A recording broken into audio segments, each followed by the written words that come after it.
tonight. A gorgeous evening here in Norman. I'm glad you could join us. Oklahoma won the coin toss and deferred.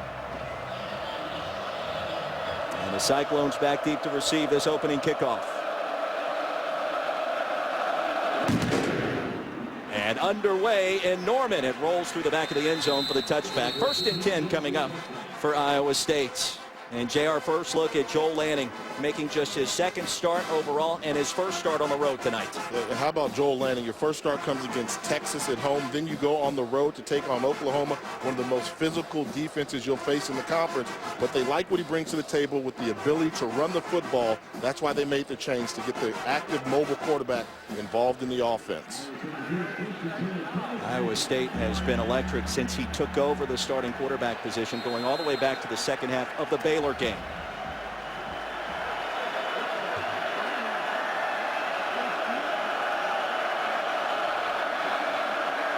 And on 1st down, it's Lanning from a shotgun.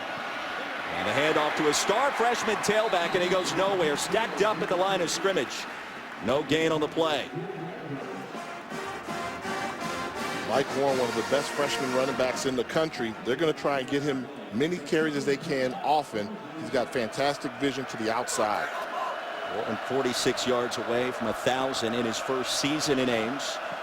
And a quick pitch and the quick catch out of bounds, short of 1st down yardage.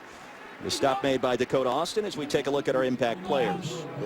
For Iowa State, it all starts with Mike Warren. He's got to be active in the rushing attack and have breakout runs. William Johnson plays that nickel back for OU, gives him the ability to not have to change personnel. They need him to be active around the football, particularly against the run. Cyclones 42% on 3rd down this season.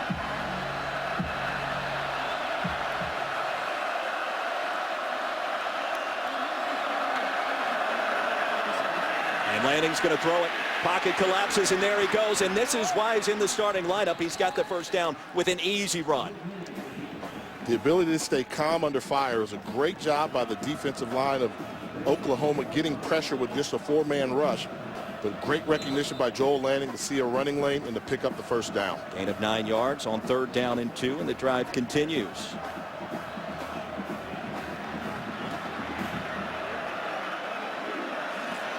Iowa State 3-5 coming in, but shut out Texas a week ago.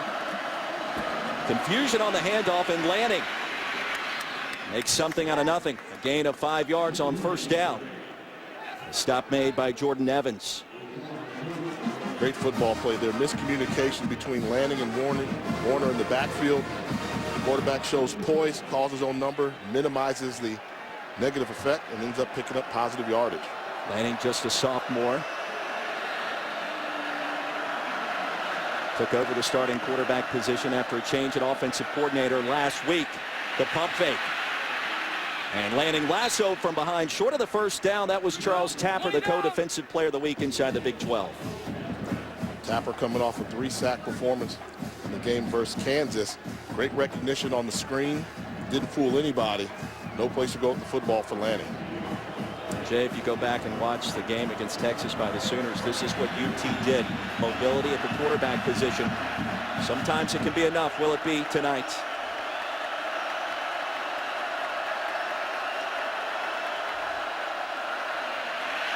The dump off. Warren's got it. And he's got some real estate. A nice move and shoved out of bounds at the 30-yard line. Ahmad Thomas finally brought him out of bounds, but it's a 1st down. And they caught OU bringing pressure to the outside. How do you defend yourself against a blitz? A screen pass to the outside with an out running back in space, doing a good job making the catch and picking up positive yardage for the 1st down. Gain of 19 yards as Joshua Thomas checks in for the 1st time. Warren to the sideline.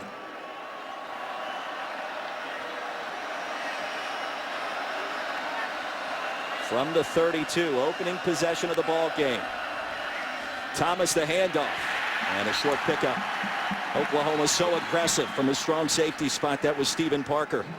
And they're really trying to do run blitzes from the outside. Stephen Parker coming off the edge, great pressure, really trying to bottle in Mike Warren and close down those running lanes.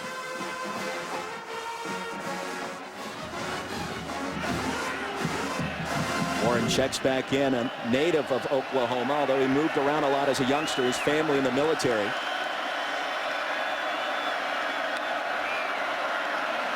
Second down and long, backside pressure, he floats it deep. And overshoots his intended target. That was Eric Stryker applying the pressure from the backside, Jay. And you have to know where Eric Stryker lines up every time you're in a passing situation. Top half of your screen comes around with a nice speed room. Landing just gets rid of that football in the nick of time. What would have been another sack for Stryker. Native of Florida, his speed tremendous in this conference.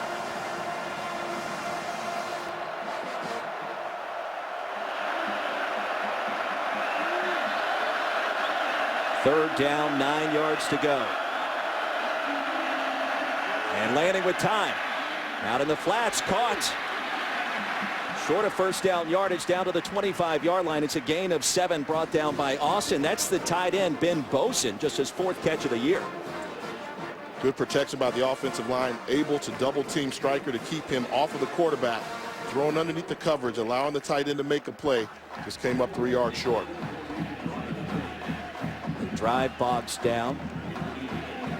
And a 43-yard field goal attempt. Set to be tried off the foot of Cole Netton. 8 of 13 this season.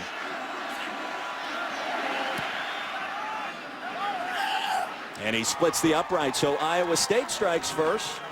Paul Rhodes excited. An optimistic opening possession for the underdog Cyclones. When you're trying to pull off something that your program's not used to doing, that's winning here at Oklahoma, points come at a premium. You take them any way you can. He gets to 3 points, and he's pumped up. Let's go. Now remember, Iowa State hasn't won in Norman since 1990, 25 years ago, and just 1 win since 1961 in the series. And consider the fact that they pitched a shutout last week versus Texas, so they've got a 3-0 lead. The way their defense is playing, things are looking up, and this is a start you have to have when you're trying to do something that's rare for your program. Take the ball, pick up a couple first downs, get some points on the board to let them know that you can move the football. That's an impressive opening drive by the Cyclones. And the all-time series between these two dominated by Boomer Sooner. In fact, Bob Stoops 10-0 lifetime against the Cyclones. Here's the head coach in Norman.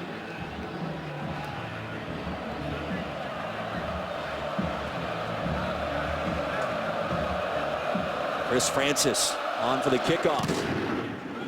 And a wobbler. Bounces across the goal line. 1st and 10 for Oklahoma, upcoming from its 25. Baker Mayfield, the transfer from Texas Tech, the 2013 Big 12 Offensive Player of the Year for freshmen. And Mayfield has fantastic numbers. We'll take a look at his numbers. You see what he can do throwing the football. More athletic than you realize. And he's one of those guys, I think, in that second tier for the Heisman Trophy. You need to start knowing the name, Baker Mayfield. He's legit. And has been on fire these last 3 weeks. Oklahoma, the number 7 scoring offense in the country, over 46 per contest.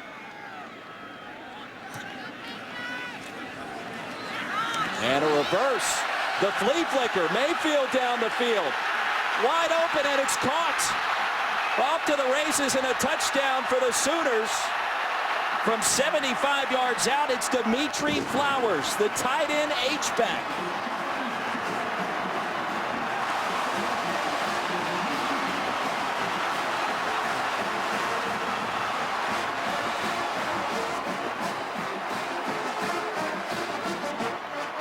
Razzle dazzle, a lot of moving parts on that play there. You come out with an over-aggressive defense. You use their aggression against them.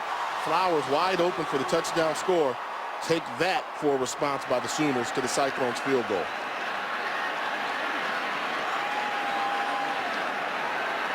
Austin Siebert on for the extra point, remains perfect this season, and our new score, Oklahoma, the 7-3 lead, nearly 5 minutes into the first quarter. Dazzle to begin this one, the flea flicker to the H-back play. I'm sure that they've run all year long in practice. Fantastic job by the offense. Plenty of distractions taking place, but you really have to like how they use the aggression. You knew Iowa State was going to come in here defensively pumped up, trying to hit somebody. They didn't know who to hit. They got hit for a big play in the form of a touchdown. Siebert underneath his kickoff from the 3. And brought down crossing the 20 up to the 22-yard line, a return of 19. Take me back to this touchdown, Jay. Don't look at all the distractions. What you need to follow is Dimitri Flowers here from his fullback H-back position. He's going to serve as if he's a blocker here, settle, then take off untouched up the sideline. If you look at all the distractions, you're going to lose sight of it. He's in the middle of the play. He's looking for somebody to block. No, he's a receiver. He's open, wide open. Great design by offensive coordinator Lincoln Riley to realize some of the tendencies of the Iowa State defense and to take advantage of it. Lincoln Riley, one of the young, innovative offensive coordinators in the country, came to Norman from East Carolina. After an impressive opening possession, here's Iowa State. Handoff Warren will push the pile ahead towards 4 yards. Brought down by Matt Romar. You see, since that loss to Texas, 60 points per contest. The offense found their rhythm, and I really am impressed with the fact that they started to protect their quarterback. You can't do a long development play like they just did unless you're solid up front, and that's why the offensive production for Oklahoma is continuing to climb.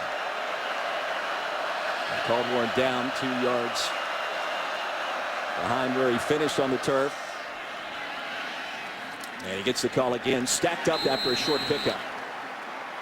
Well, Jay, you were really impressed with Iowa State's length on the offensive line. They're not big, and that's going to be something to watch in the trenches. When you have an offensive line where everybody's 6'6", 6'7", they've got long arms. So when you can get your arms on somebody and push them out the way, that running lane becomes even better and easier for the running back to identify. The vision of Mike Warren is great, but the height of the line for Iowa State really gives defenses problems if they can get their hands on you. 2 out of 3 on third down tonight. And this is where Lanning is dangerous as a runner. Buys some time across his body, a dangerous throw, and it's incomplete.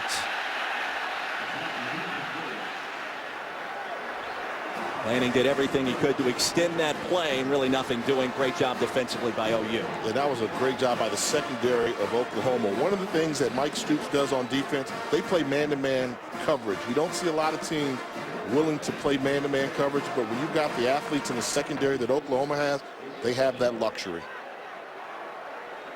Just trying to find Jawan Wesley in that last sequence. Colin Downing on to punt this one away. From his 15, turns it over beautifully. And Shepard, no fair catch. Dangerous return. Give him 2. It'll be 1st and 10 for the Sooners when we come back.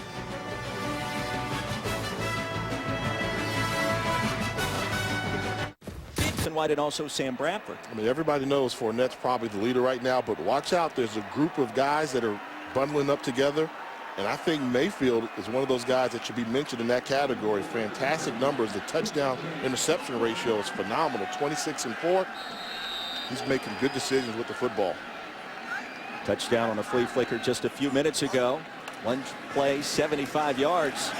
Samaje Perine off to the races, and a 1st down carry, nets 15. Brought down by Willie Harvey. Oklahoma has a stable of running backs, and I think for this football game, Perine is going to be the guy that they go to. The power running. They want to try and establish control of the line of scrimmage. He's the power back in the backfield. 5'10", 230 pounds of man. A near side run. Perine keeps it alive, spins his way to another 1st down.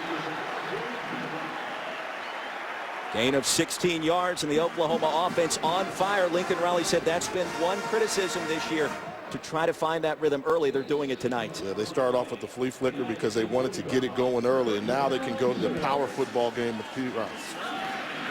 The toss this time. And the Texas native bullies his way across the 35, brought down by Brian Peavy. And when you watch Perine, you see the numbers, but look at the frame. 5'10", 230 pounds, solid, but the ability to change directions in the open field. So he's not only a guy that can make you miss, but we know he thrives on contact. After a gain of 7, Oklahoma will slow down the tempo momentarily. Here's Sterling Shepard. Quick pitch and catch, short of 1st down yardage. Brian Mills, the tackle. Shepard, a fiery competitor. Bob Stoops told us yesterday, all the years he's coached, this guy may be at the top of his list. Intensity. He's a guy that gets after it for the Sooners team.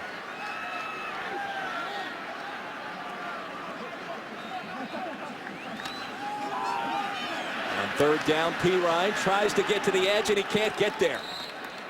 Sandwiched between two Iowa State defenders. It was Jordan Harris with the initial contact. Fourth down and short. What do you do? I think you go for it.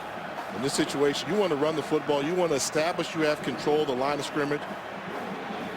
Field goal attempt here is no gimme. I think you, instead of running the football on the edge, I think you look to get the ball to some of the playmakers outside.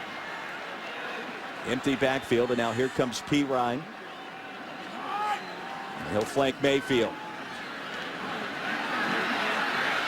And down the field, it is incomplete. So Iowa State's defense, a big-time stop on the second possession of the ball game, and it was Peavy in coverage. Mayfield had nowhere to go that time. Late decision by Baker Mayfield. He was open early in the route, right when he got the first down yardage. It was a quick sprint out read, and I think Mayfield decided to pump. And you saw the adjustment made, but I thought he was open for a split second early for first down yardage. Tell me what you think. You're going to see the quick sprint out. If you get rid of the football now, that's open. That's a first down. If you put it on his chest, he can make that catch. Gets a little bit aggressive. Ball thrown behind him. First down for Iowa State. Joel Lanning back on the field. And the officials will come in to stop the play. It's one thing Lincoln Riley told us yesterday as well. Baker Mayfield, sometimes he'll try to take too many risks instead of taking what's there. Please reset the play clock. But he also said seconds.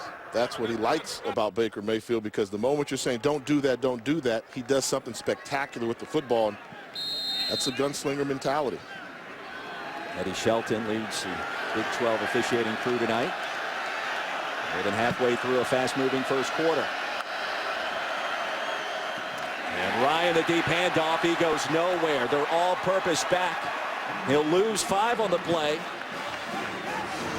A tackle by Dakota Austin, Jay. Coming from his cornerback position, great recognition, runs underneath the attempted block by Boson. Athletes all over the field for the Sooner defense. They do not have to change personnel because of the athleticism they have in their secondary and linebacker core. Joshua Thomas checks back in. Another freshman running back. Out in the flats looking for Ryan, and it's incomplete, and Lanning short-armed that one.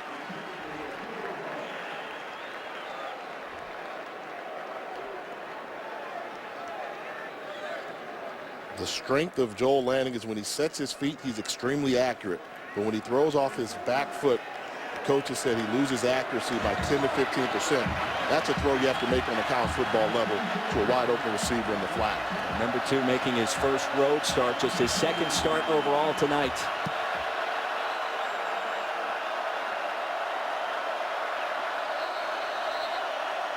Third down and long. And a timeout will be called by the Sooners. Timeout on the field as we step aside. 6:13 remaining in our first quarter here in Norman. Clippers Mavs at 8, Spurs Blazers at 10:30. Wednesday on ESPN. ESPN.com, a fantastic way to keep an eye on all the action, especially a Saturday like today and what we've seen. Oklahoma State, TCU, all the potential upsets. Clemson, Florida State. Mike Warren back in at running back. Good look there at Alan Lazard, 6'5" target on the outside. If you can get a jump ball situation with him, he may be able to make a play for you in this type of situation. 42% on third down this season. Landing with time and an open receiver, and it's picked off. Intercepted back at the 45 by Austin. Flag on the field, and Austin brought down at the 26. First turnover of the contest, and a big one at that. Return of 33 yards, and Landing off target here ever so slightly. Off target, and it's the wrong type of pass. He went with the firm pass in the hole, where if you throw this ball over the top, potential for a huge play. There is no foul for illegal blocking the bag. Oklahoma ball, first down. Lazar runs a good route, gets behind the cornerback. Once he gets behind it, throw it upfield. That's an open wide receiver with an opportunity for a big play, but a great job of getting back in the play by Dakota Austin, then becoming a running back after he made the interception. But it was a good job by Lazar getting behind the cornerback with no help. Just another poor throw that we've seen from Joel Lanning. He hasn't been sharp early in this football game. Austin also in this contest starting tonight in place of Zach Sanchez. Injured cornerback for the Sooners. Now on first down, Mayfield checks back in. And down the field, breaking open. It is caught for the touchdown. D.D. Westbrook the grab, and just like that, the Sooners trying to take control early.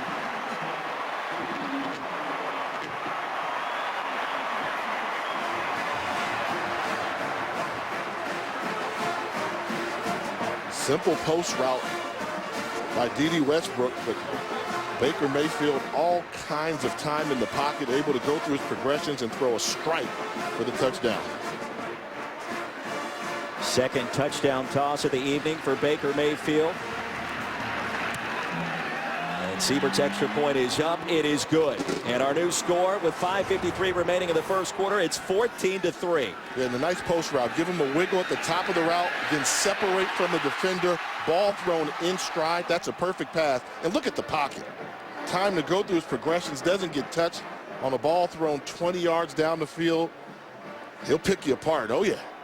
Big-time player, big-time personality, and the leader for this OU team. And that's a fist pump from a quarterback that's seeing the game slowly. He's in his zone right now, and this offense is continuing to improve on a weekly basis. The Sooners with an early statement against a team in Iowa State coming off its most impressive victory of the season. Just 1 week ago, Cyclones shut out Texas, a team that beat OU.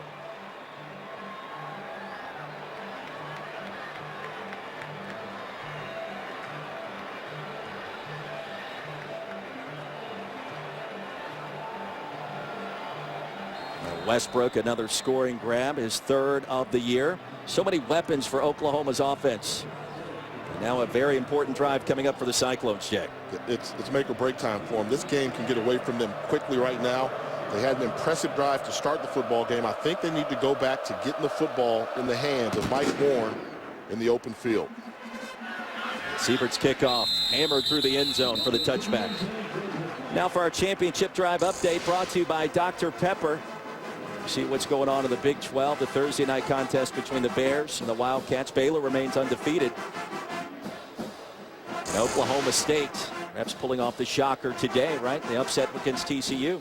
Yeah, not too far away from here. And Oklahoma State, under the radar, the lowest ranked out of all the teams ranked in the Big 12 that we've talked about, but rapidly moving up the polls. Impressive performance in their victory at home over TCU. Joel Lanning in his second career start out of the pistol on first down.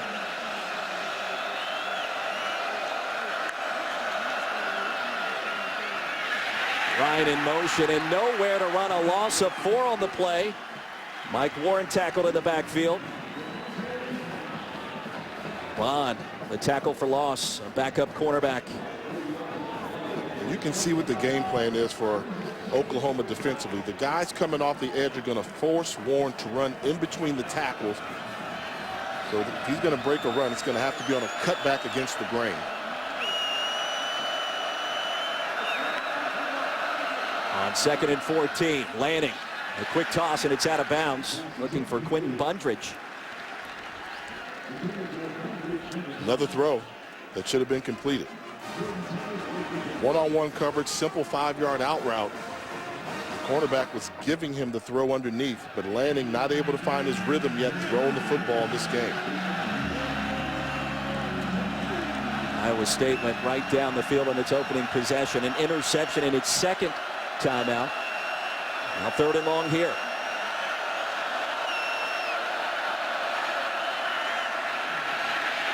Backside pressure, down he goes, Charles Tapper.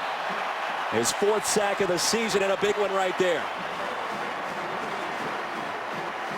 The front four for Oklahoma is having their way with the offensive line for Iowa State. And this is just one-on-one, gets him in a bull rush, locates the quarterback for the big tackle. We mentioned earlier, Charles Tapper starting to play football at a very high level after 3 sacks last week, gets another sack here. And he's a guy that when you talk to the coaches, they said, we need big plays out of Tapper. And I think the senior from Baltimore, Maryland is responding well. Downing will punt this one away. Cannot turn it over this time. And a short punt. Sooners will begin their next drive in plus territory. And let's take a look at our Buick Drive recap. It started Dakota Austin, the interception, a backup quarterback making plays, Jay. Fantastic job getting back in the route after losing leverage. But look at the aggressive run. After he got the interception, became an aggressive runner, almost like a running back, really giving the offense fantastic field position. Leads to the touchdown pass to D.D. Westbrook from 27 yards out. His 4th touchdown of the season, and Baker Mayfield excited, just as he's always been this year. Quick strike offense. Whenever they go more than one play, they don't finish off the drive, but the big play's really been giving them the advantage so far. The home run ball, and Baker Mayfield's been throwing the downfield ball beautifully so far. Cyclones need a stop after a 23-yard punt. Joe Mixon, his first carry of the contest, crosses the 35, brought down by Kawan Floyd, and a gain of 7.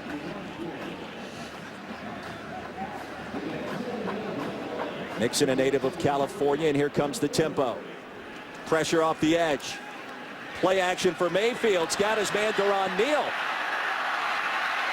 And some shake and bake into the red zone. He goes. Another first down. Willie Harvey, the tackle. Getting the ball to your playmakers on the outside. You're starting to see the athleticism of Oklahoma a little bit more prevalent on the OU side than it is for Iowa State. Far side handoff for Mixon. A short pickup, give him 2. Luke Knott the stop. The tempo of an offense like this, what can it do to a defense? It wears you out and it makes you think. You're thinking so much instead of playing football, and they're really keeping them on their heels.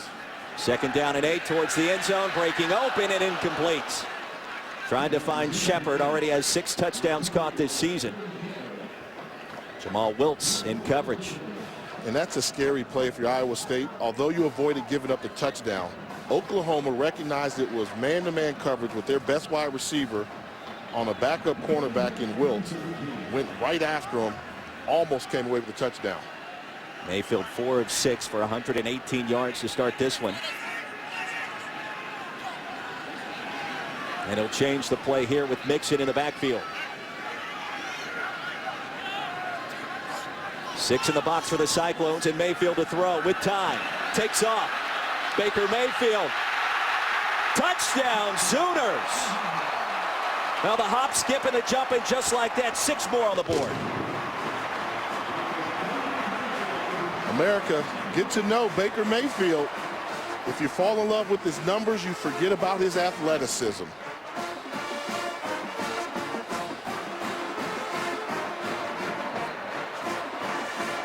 Accounted for all 3 Oklahoma touchdowns tonight. 2 through the air, 1 on the ground. That last one from 17 yards out. And Siebert's extra point is good. 21-3 Sooners. And this is one where it's great coverage by the secondary, but Mayfield realizes there's a running lane. I can pick up the first down. That's too much room in the open field. Man-to-man coverage makes one guy miss and has the ability to finish off the run. Great decision. Right now, something's open on the right side, takes off running, makes a guy miss, and that's a special football play. Making those type of plays on that field, and right now he seems like he's the best football player on the field. And when they start talking about you like that, you're lifting your game to the next level, and you can see why he was selected as one of the semifinalists for the Maxwell Award. Now Mayfield, a big-time video game player, was one of the first people in the city of Norman to get the newly released Halo 5 a few weeks back. That looked like a video game play right there. You push the X button at the end. You get that extra little burst of energy to get into the end zone.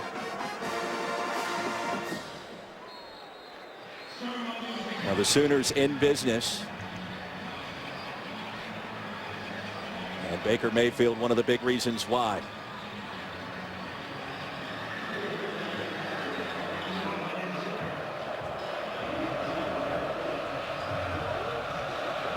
Gorgeous night for college football and a fantastic start for the Red Hot Sooners. 2 yards deep, the kneel down. If the Sooners can hold on tonight, let's take a look at what's coming up the remaining schedule. A very eventful month of November. Art Browse and company, they'll travel down to Waco to visit the Baylor Bears. TCU lost today to Oklahoma State, coming up on November 21st here at Memorial Stadium. And then Bedlam at Oklahoma State. The Red Hot Cowboys, a force to be reckoned with this season. And I think that game just took on added importance after the impressive performance by the Cowboys today over TCU. But as a football team, you want to control your own destiny. And when you talk to Coach Stoops, he says, we realize if we win the remaining games on our schedule, then we can emerge in the national prominence in terms of getting in the playoff. But it all starts with winning each game on a weekly basis. Thomas in at running back. And the near side handoff goes nowhere. Jordan Thomas, the initial contact. And Oklahoma's defense pinning its ears back right now, waiting for the run. They are, and they're refusing to give up outside contain, so they're always bringing pressure from the outside. If Mike Warren's going to run the football, it has to be between the tackles, and unfortunately for Iowa State, that's where Matthew Romar and Matt Diamond make a living just stuffing the run. The Cyclones with just 42 yards of total offense so far. On second down, in and out of the hands. Wow. That's the tight end, Ben Boson. And Jordan Evans, the pressure. Another one of those throws where it's a wide open wide receiver. And you start to wonder, is the atmosphere a little bit too much for Joel Lanning right now? He had the home game against Texas. He doesn't look settled. And they're trying to call plays where they're not a complicated passing scheme, but he's continuing to miss open wide receivers. Cyclones 2 out of 6 on third down, and a big one coming up right here.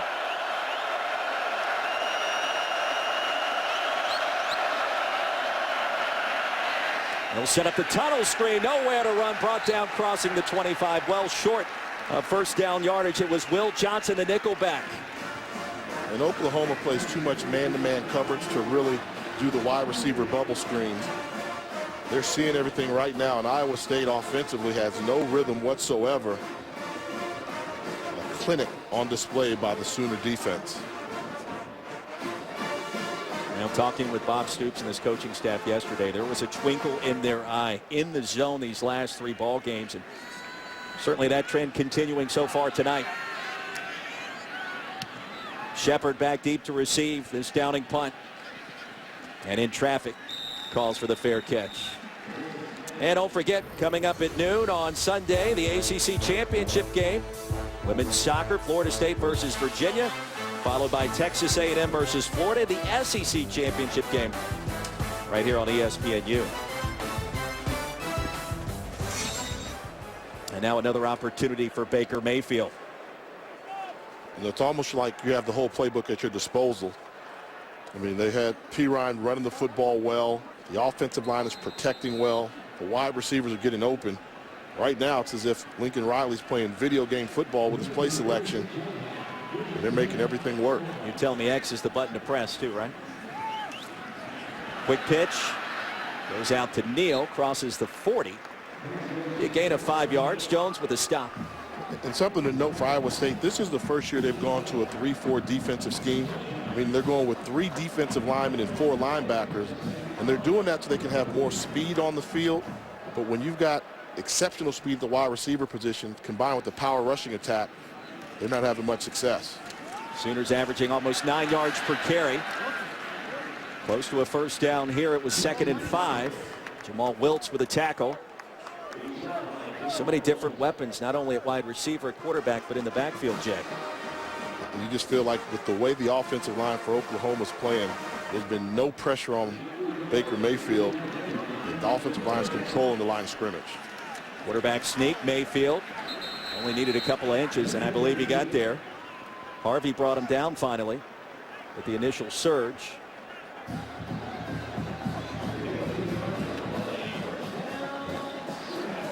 We'll give him the first down.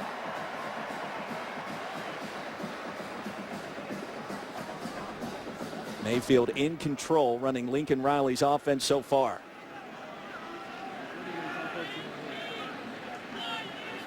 Under a minute to play in a fast-moving first quarter. Play action. Mayfield finally just tosses it out of bounds, and a smart play for the junior quarterback. Once again, you saw the athleticism. Absolutely nothing there whatsoever. Iowa State did a good job of sniffing out the play. Not able to get the tackle for a loss because Mayfield able to escape, throw the ball away. You live to fight another down on second down. You see the numbers on Mayfield.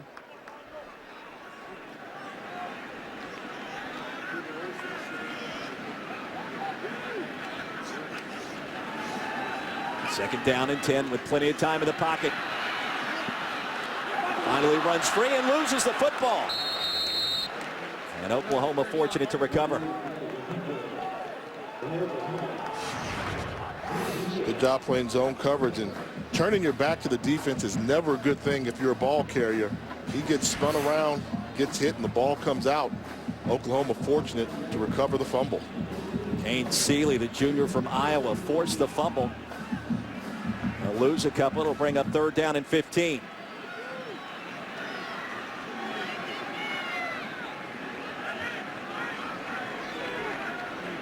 Time winding down. We'll see if the Sooners run one more play. They will. Dumps it off to Mixon. And back to the original line of scrimmage after a gain of 7.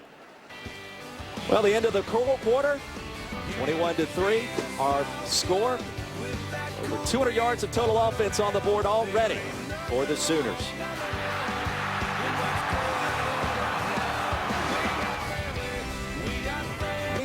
Begin the second quarter here in Norman. Jay Walker and Roy Philpott on a beautiful evening here in the Big 12 inside of Gaylord Family Oklahoma Memorial Stadium.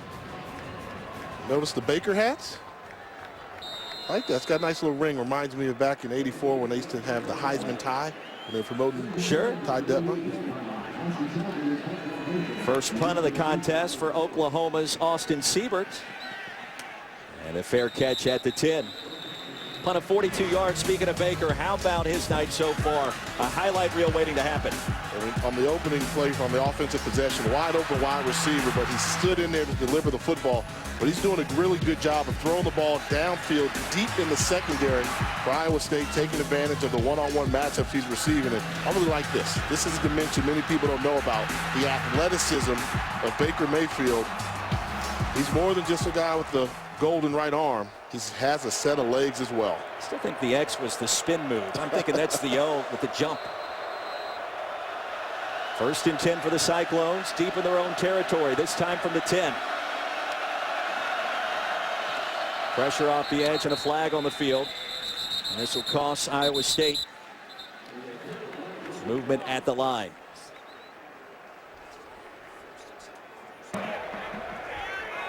Prior to the snap, ball start, offense, number 67, 5-yard penalty, remains first down. Not a good start for Jake Campos. He was beaten by Tapper a few minutes ago and gave up the sack and the penalty there.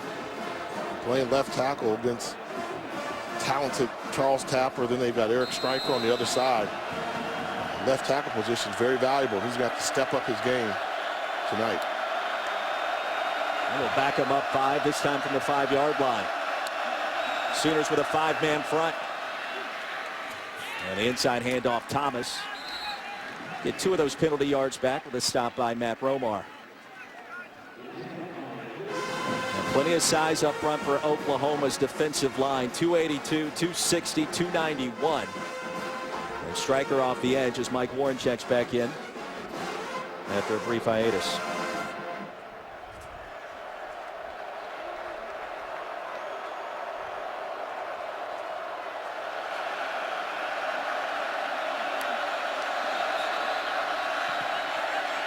From his own end zone and brought down at the 2. Matt Romar once again with the pressure and the sack.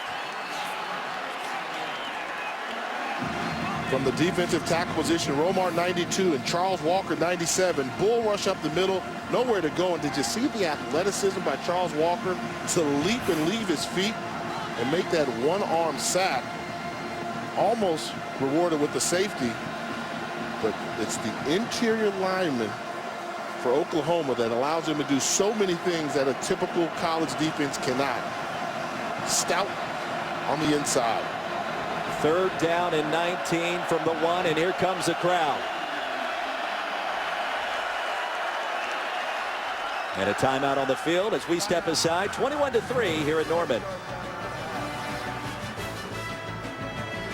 Died the 1-yard line for the Cyclones.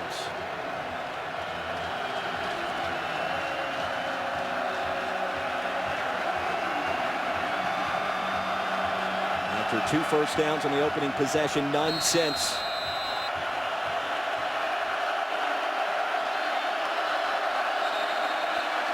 And more movement at the line of scrimmage. Well, a 6-inch penalty. Prior to the snap, false start, number 56 of the offense. At the distance to the goal, remains 3rd down. J.P. Filbert Jr., the guilty party that time. Those are just nerves. You've got a defensive line that senses something big is going to happen, opportunity for a sack. They've got their ears pinned back. Stryker, Romar, Diamond, Tapper. They're going to absolutely come hard and collapse this pocket. Great football names as well. From 8 yards deep in his own end zone, Joe Lanning will buy some time. And the pass is incomplete. Pitch and catch, it probably should have been made. Quentin Bundridge, the intended wide receiver. It was Austin in coverage. Make that Montgomery the intended wideout. And you have to help your quarterback out. You're coming back to the football. Quarterback is scrambling, trying to make something out of nothing. If you're DeVario Montgomery, you have to make that catch on the sideline. The 4th 3 and out of the contest for Iowa State. And the ever dangerous Sterling Shepard standing at his own 44.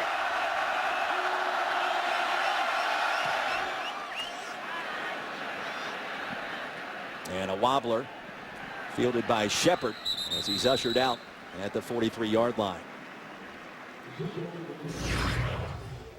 Well, you talk about the longest tenured coaches in the FBS, and Bob Stoops is right up there. Frank Beamer, of course, retiring at the end of this season. It's 29 years in Blacksburg.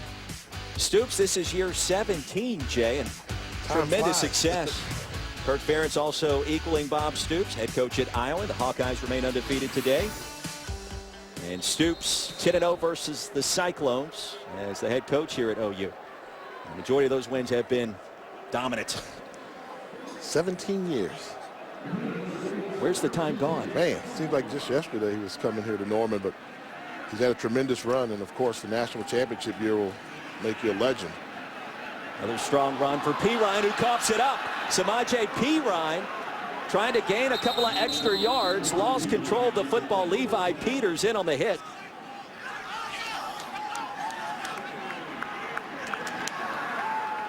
And a first down for Iowa State, so a much-needed turnover right there for the Cyclones defense, and a rare fumble by Perine. Swarming to the football. That's the advantage when you have the 4 linebackers in the game. You have to tackle by committee, and towards the end, the ball comes loose. It's a great play by Regan Northrup, number 9, White, to recover. Ball comes out, becomes a foot race, and Iowa State with the much-needed turnover to get the football back for the offense. Now, Peters had a big game last week in the shutout against Texas. And ripped it away right before Perine could hit the turf. That's not easy to do against a big physical back like that. Solidly built. The previous play of a fumble is under further review. So they'll take it up to the booth, and Jack McDonald, the replay official tonight. And remember, to overturn the call on the field, it has to be indisputable video evidence. In this case, they're going to be looking at, was the knee down? I'm sure the ball clearly comes out, but was the knee down? It was ruled a fumble on the field, and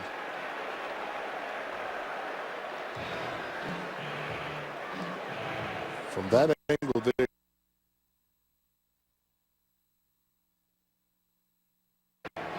Knee is still off the turf. Levi rips it out of there. I don't see enough there that could overturn the call. It is close. Paul Rhodes explaining to our officiating crew what he saw, and I don't think his opinion counts tonight. They're going to have to piece this together on where they were, and since there's no certain look that you can see, I don't think there's enough to say that it definitely was not a fumble. He's in the act of ripping that football out before P. Ryan hits the grass. And you see when the shoulder hits the ground, the ball's already out, so this fumble should stand.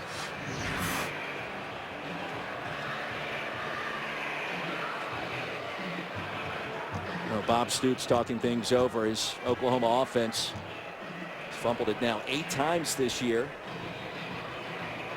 We saw more of this the first month of the season as opposed to this recent winning streak since the loss to Texas back on October 10th. And Eddie Shelton now with the call. After further review, the ruling on the field of a fumble stands. First down, Iowa State. It's got to be indisputable video evidence, so obviously that wasn't present in that sequence.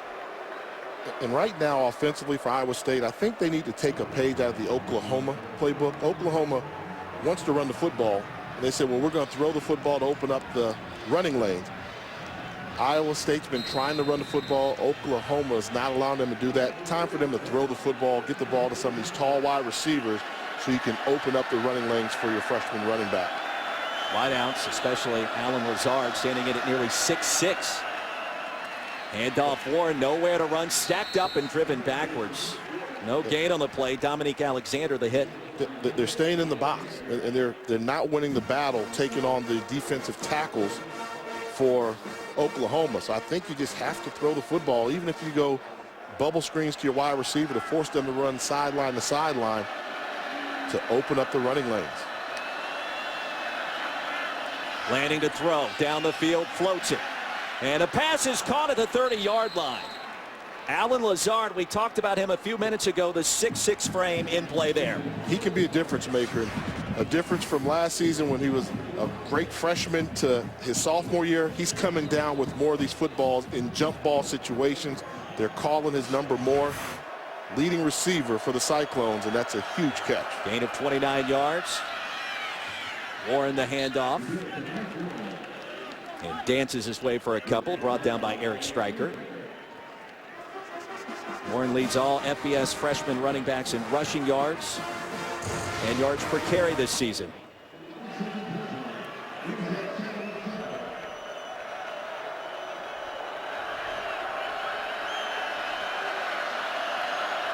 Officially a gain of 3, landing out of the shotgun.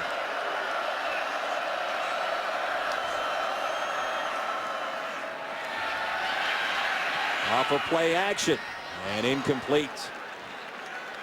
Outstanding coverage. Austin trying to find his tight end Ben Boson once again, Jay. Trying to create some time, rolling outside of the pocket.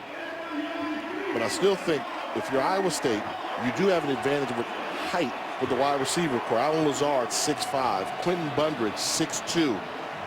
Dondre Bailey, 6'3". I think if you want to throw the football, you look for one of the one-on-one matchups and see if you can get another jump ball situation to take advantage of it. 2 out of 8 on third down tonight. They need 7 here to keep the drive alive from inside the 30. Lanning fires a dart, end zone, and it's incomplete. Looking for Daly, and it was Stephen Parker in coverage. And the quarterback that's in a rhythm, this is a touchdown, but we know that Lanning has struggled a little bit. Just missed by about a yard off the target. Like to see Daly maybe come back and leave his feet for that ball, but the overthrow ends up being just a long incompletion. But you saw Daly once again, an Iowa State wide receiver, able to get behind the secondary of Oklahoma. Netting on for the 45-yard field goal attempt in the middle of the field, and some confusion for the Cyclones. A timeout will be used. And with one on the field, we'll step aside. 21-3 here in Norman. Is brought to you by Geico. 15 minutes could save you 15% or more on car insurance. Back in Norman, and during that last timeout, some frustration being displayed by the Cyclones offensive line. That's Wendell Tayese, shoved into the starting lineup tonight after the injury to Daniel Burton, the original starting right guard, and something that can rear its ugly head, trailing 21-3.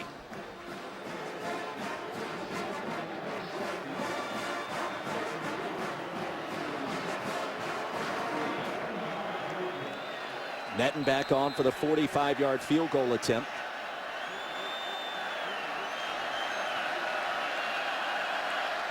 One for one tonight. His long in the season, 47. The high snap brought in beautifully, and the field goal splits the uprights.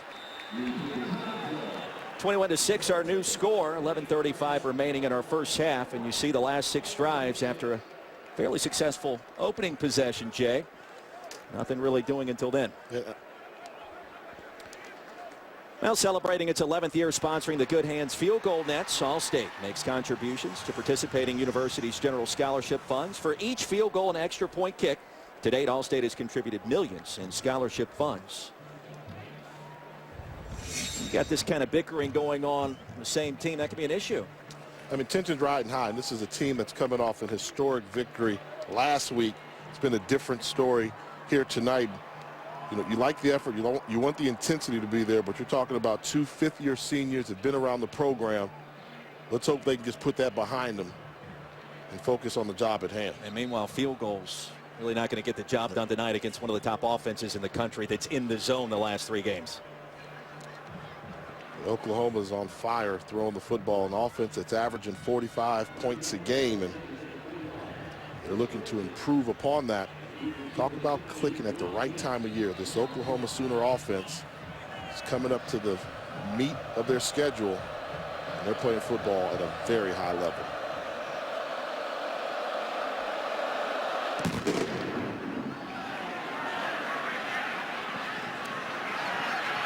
From the 5.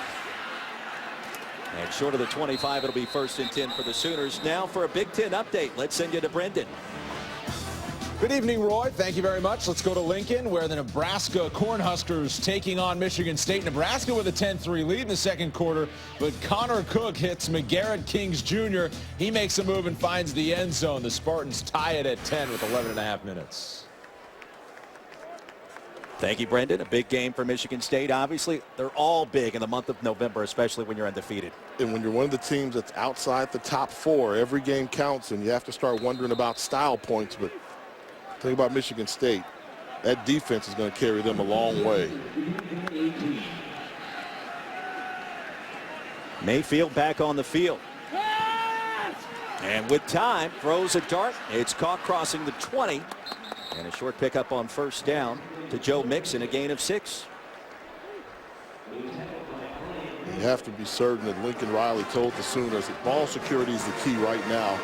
Our playbook is open to us, but secure the football. And out of the Wildcat, a little laundry on the field, and a false start will back up the Sooners 5 yards. False start on number 54 of the offense. 5-yard penalty, remains 2nd down. First penalty of the contest against Oklahoma, so a clean start for the Sooners tonight.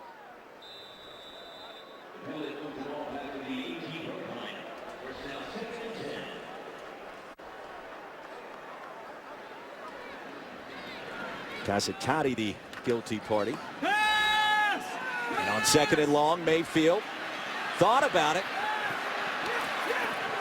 And now we'll lose yards. Ushered out of bounds short of the 20-yard line. J.D. Waggoner, redshirt sophomore from right down the road in Dallas.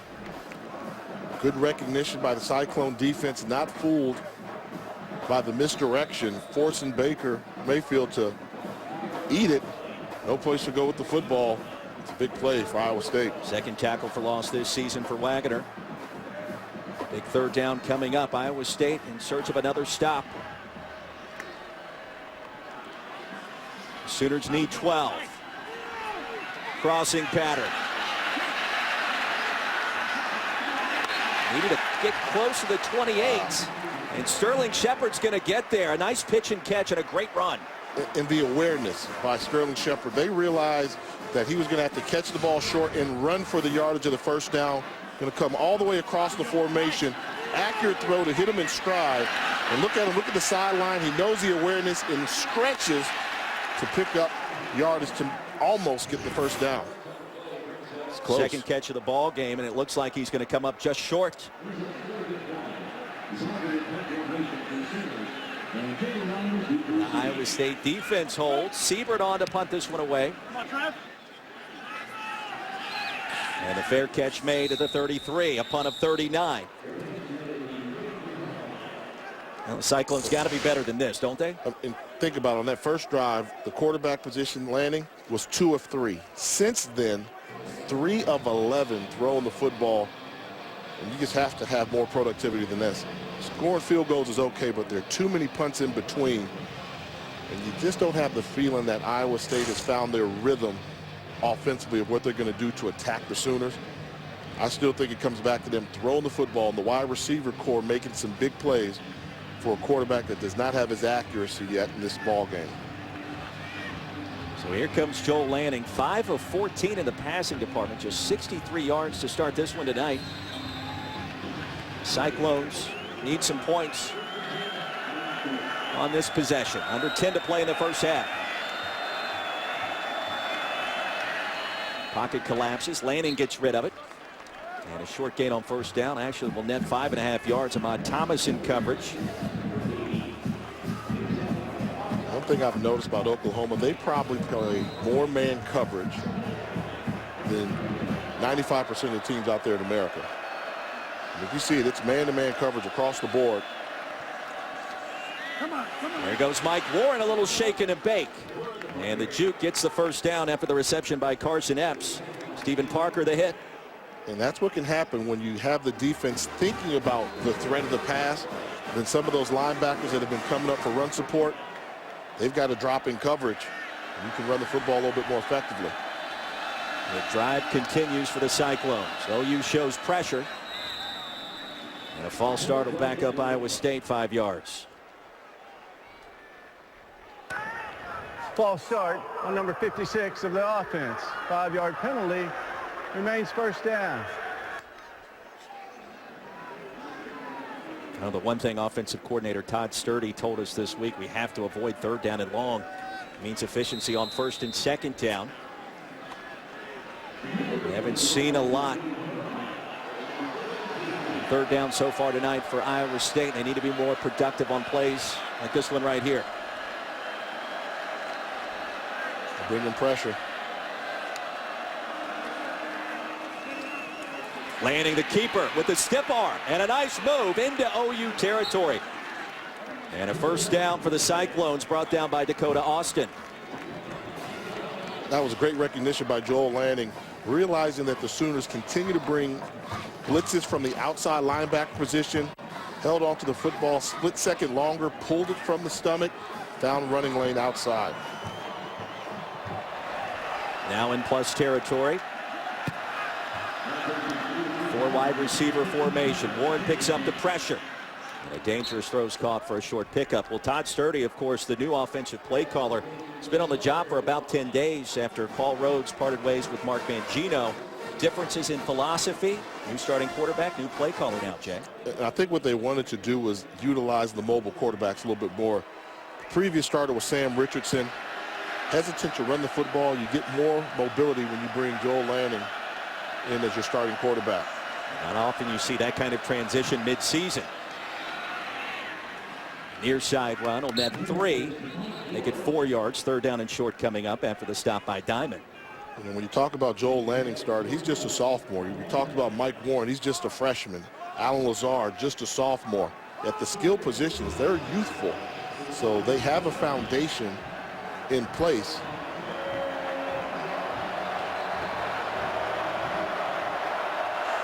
Big play right here for the Cyclones. 3rd down and 1. Play action. And the pass bobbled. Lazard, the intended target, couldn't bring it in. Will Johnson had a chance to maybe take that one the other way. Yeah, this is great recognition. Trying to run a bubble screen, balls hanging in the air and almost intercepted. Good job changing direction, but not able to come up with the turnover. All right, 4th and short. You got to go for it where you are on the field right now, right? think so. You're too far out for a field goal. This is where you draw up your best running play. Maybe move the tight end across the formation to seal the edge. Trailing by 15. Handoff. Needed to cross the 35, get down to the 34. I don't think he got there. It was Charles Walker. And the OU defense stands tall. The defensive tackles have really dominated this game, and on fourth down, they come up huge. 21-6, 1st and 10 for the Sooners when we come back.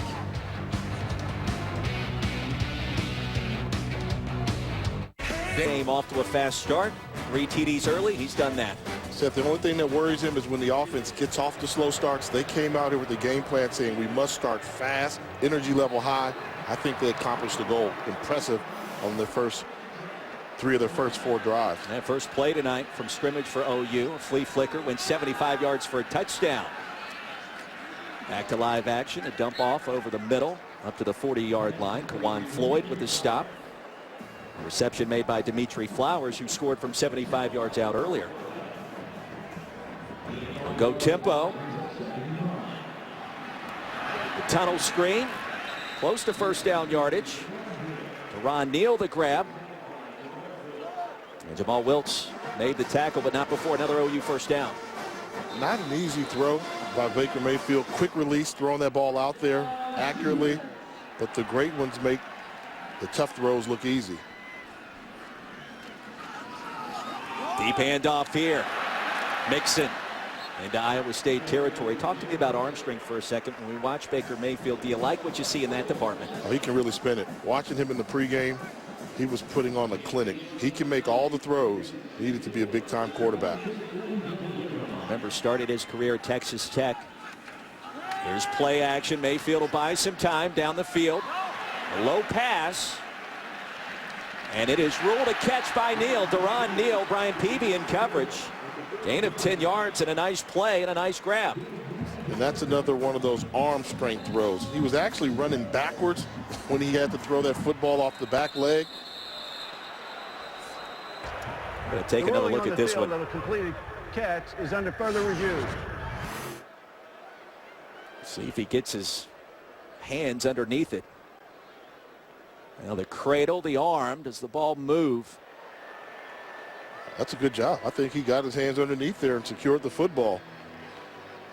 There's a really good look. It's got to be indisputable video evidence to overturn. And the ball is not moving.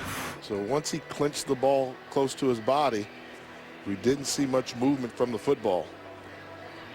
Jack McDonald, our replay official tonight with our Big 12 crew. Talking things over with the referee, Eddie Shelton. And that play should stand.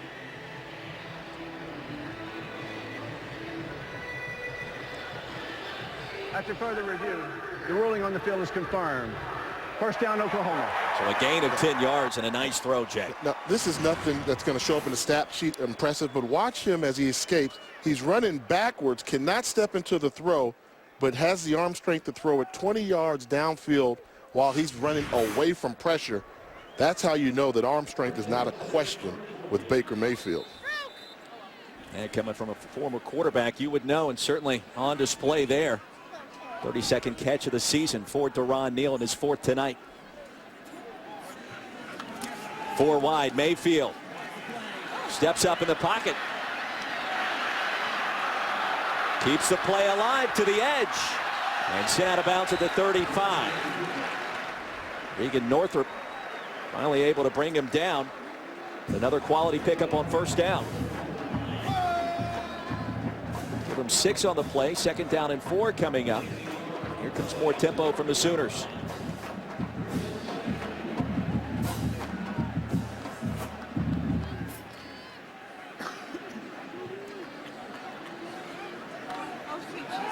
Mayfield, the play fake.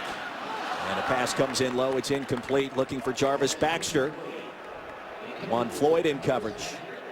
And one of the things still surprising, I'm a little bit surprised they're not pounding the football a little bit. They've run the ball with success. We haven't seen a running play get stopped for a tackle behind the line of scrimmage yet. And one of the things when you talk about the air raid offensive attack, they tend to get pass happy. All the schools do it. TCU does it, Baylor, Texas Tech. But when you've got the power running backs that Oklahoma has at your disposal, I can see him pound the football a little bit more on first and second down. You got the 230-pound hammer in Samaje Perine. Got off to a fast start earlier on third down. The quick toss. Neal again, his 5th reception. Short of the red zone at the 21, but the drive continues. Northrop with the tackle after a gain of 13. There's so much speed on the field. Iowa State, their defensive secondary, they're giving 5-yard cushions across the board. Mayfield just finding his best matchup and letting it fly. Handoff this time. No gain on the play. Stacked up at the line. J.D. Waggoner leading the charge. And Mixon unable to make anything out of that play.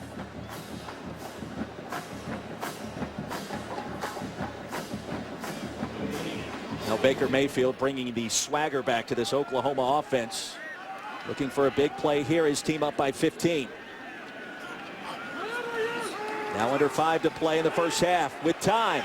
Towards the end zone, back corner and incomplete. Looking for the flag. Wiltz in coverage. And trying to find his big wideout Mark Andrews.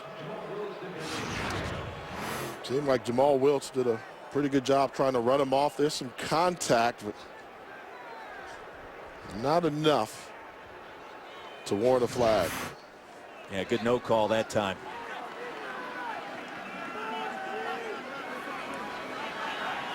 Mayfield 12 of 17 passing, nearly 180 yards and a couple of scores.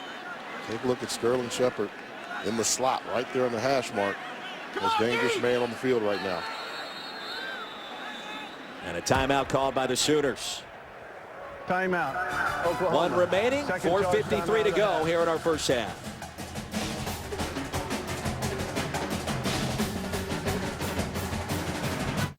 Make some noise, and you see Bob Stoops' record at home, 94-8. Dominant. 3rd down and 10, under 5 to play in the first half. The Cyclones showing pressure.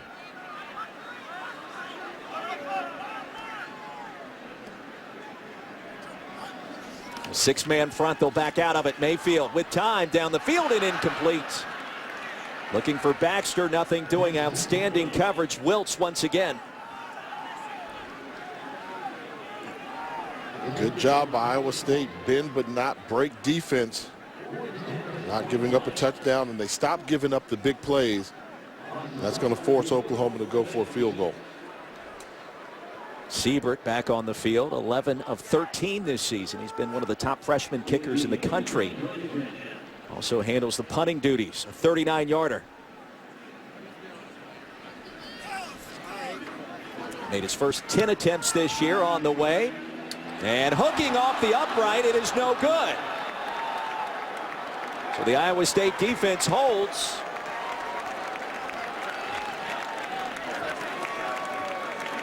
And Siebert a bit unlucky on that sequence. Seems like it's going in, and right when it gets to the top, gust of wind blows it to the left, doink. And you think he's excited about it? Iowa State one win against the Sooners since 1961. It occurred 25 years ago. You can just get to halftime, and this game is close, and give yourself a chance in the second half. Cyclones would probably take that. And see what they can do as Lanning's back on the field from the 21. A quick toss. And ushered out of bounds finally is Quentin Bundridge. Gain of 7 on the play. You know, senior out of Palmetto, Florida, Bundridge made a nice move.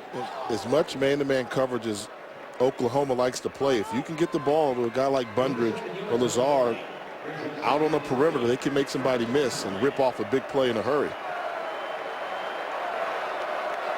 Big drive potentially to close down this first half. Bosin in motion. And Warren stacked up, driven backwards once again. Jordan Evans. Jordan Evans is a guy they were happy to have back.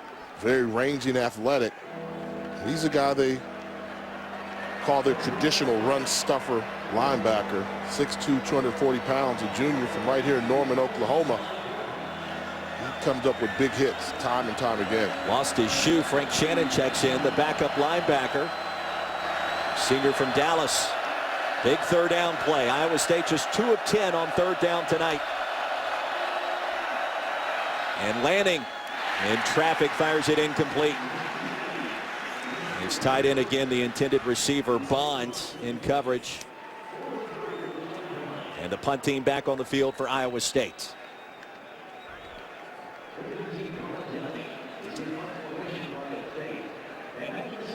The 5th 3 and out of this first half for the Cyclones offense.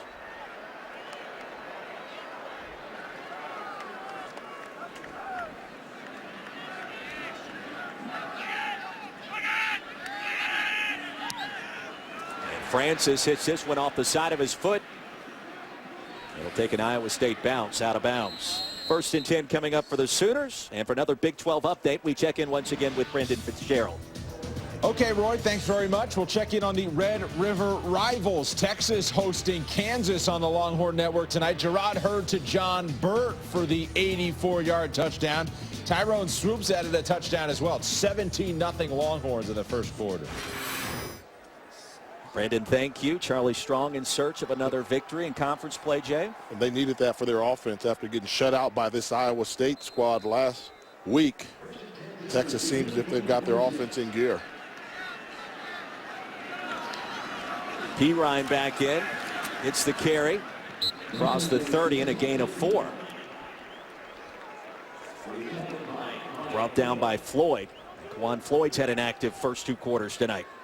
From a strong safety position, a junior college transfer from Los Angeles, California, makes a living around the line of scrimmage. Big hit on Perine. And Wally Burnham told us this week he'll undress you if he gets an opportunity. Play action Mayfield. Backside pressure. Down he goes. Dale Pearson, the sack mamba for Iowa State. 7.5 sacks this season now for Mr. Pearson. He's the high energy, high motor guy for the defensive line for Iowa State. And I will tell you, if he did not get to the quarterback, it was open for a touchdown. And see Baker Mayfield's holding that left arm a little gingerly. It's his non-throwing hand. Check on that. 3rd down and 14. Penalty flag on the field. False start on number 75 of the offense. 5-yard penalty. Drew Samia. Remains 3rd down. The guilty party will cost him 5. Watch Mayfield's hand here. Right there, maybe took a helmet to the, see the elbow, the wrist. But fortunately for Oklahoma, it's the non-throwing arm, but just hope it's just a little stinger. And the loss all the way back. The 17-yard line on 3rd down. Mayfield, plenty of time, surveys. And throws a missile out of bounds. It is incomplete. Trying to find Westbrook. Tribune in coverage, the best cover corner for the Cyclones defense. That'll force another Oklahoma punt. So Iowa State starting to build some momentum here. They've stopped giving up the deep ball, and that's really been their Achilles heel. Oklahoma in the first quarter was gouging them for huge chunks of yardage on big plays down the field. Iowa State has found a way to keep the receivers in front of them and slow down the Sooner offense. Siebert back on to punt. And brought down at the 47-yard line. Cyclones will have good field position as we check in once again with Brendan Fitzgerald. Thanks, Roy. Coming up at halftime, Charles Arbuckle joins me. We talk about Oklahoma State looking mighty impressive in their big win against TCU. Speaking of big wins, Clemson over Florida State, highlights of that as well. And Arkansas, wait until you see how the Razorbacks took down Ole Miss. See you in a few minutes. Big time win for Brett Bielema. You talk about big wins. Oklahoma State. What happened to Trevon Boykin tonight? That time of year where the national televised game, spotlights on, and going on the road and winning at Stillman's tough. You knew it was going to be a shootout, and the offense didn't come up with the productivity needed to win that football game. Mayfield being tended to on the sidelines on first down. Lanning. Flush from the pocket. Floats it downfield, and it is caught inside the 35-yard line, shoved out of bounds. Quentin Bundridge the reception, and a gain of 19 yards and a first down. And that's what you can do versus man-to-man coverage when their back is turned to the quarterback. Buy a little time on the outside and throw it up high. Here comes the tempo. Play action again. Pass incomplete. Drop. Tell me what you see right here with another jump ball. When you have a tall wide receiver core, use them. Put the ball up in the air where they can make plays and elevate and come down with it. And Quentin Bundridge is a fifth-year senior with speed and size. So what you don't want to do with tall wide receivers is throw it low. And the wide receiver core that averages 6'3", keep the ball high, one-on-one, jump ball, see if they come down with it and help out a struggling quarterback. Maybe Lanning also starting to find a little bit of a rhythm here. On second down. Pass is high, incomplete. We spoke too soon. Bundridge again with Ahmad Thomas in coverage. And that's the window. I mean, that's the window. You have to make that throw. And we've seen Baker Mayfield make those throws on a pretty consistent basis. But if you're going to squeeze that ball in there against an active secondary, you have to improve your accuracy, and that's the throw you have to make in order to get the respect of the defense. 1:25 remaining in the first half. Oklahoma off to the fast start. Iowa State with a score here can get right back in it. The Cyclones hanging around. Big third down here. All day to throw. Lanning. Backside pressure finally arrives into the end zone. It is incomplete. Jordan Wade able to get to Lanning at the last possible second. And fourth down coming up, and perhaps decision time now for Paul Rhodes, who's 0 for 1 on fourth down tonight. Timeout. Iowa State. Trying to find his receiver, Jawan Wesley. Timeout on the field as we step aside. And 10, 1:19 to play in our first half, and a field goal attempt coming up for the Cyclones. Jay Walker, Roy Philpott here with you inside of Memorial Stadium. A 51-yard attempt for Cole Netton, who's got a strong leg, as long this season at 47. And with plenty of distance, Netton is true. The third field goal of the first half, and Iowa State hanging around here in Norman. And I think that's the key. They're just hanging around. Oklahoma has not put them away here in the first half, and for Iowa State, has to be a little moral victory to be within striking range at halftime, a team you haven't beaten in 20-plus years. Now you talk about the Big 12 race and so many teams in contention. 31-24 Baylor won back on Thursday, and the upset of the day perhaps Oklahoma State by 20 over Trevon Boykin and TCU. Nobody saw that coming. You see what UT's doing to Texas so far, and West Virginia holds on against Texas Tech. But a big story, the Cowboys. Oklahoma State made the top 25, and they're continuing to climb, and you have to think they're going to be a top 10 ball club after that impressive victory. And I think we started off the broadcast talking about the fact that in the Big 12, it's all going to be decided on the field. All these teams are going to play each other. Oklahoma has to take on Baylor. They still have to play TCU. So it's going to be a very interesting finish in the conference. Well, the big question is what happens if you have a conference champion that has one loss again, like what we saw last year. And TCU and Baylor left on the outside looking in.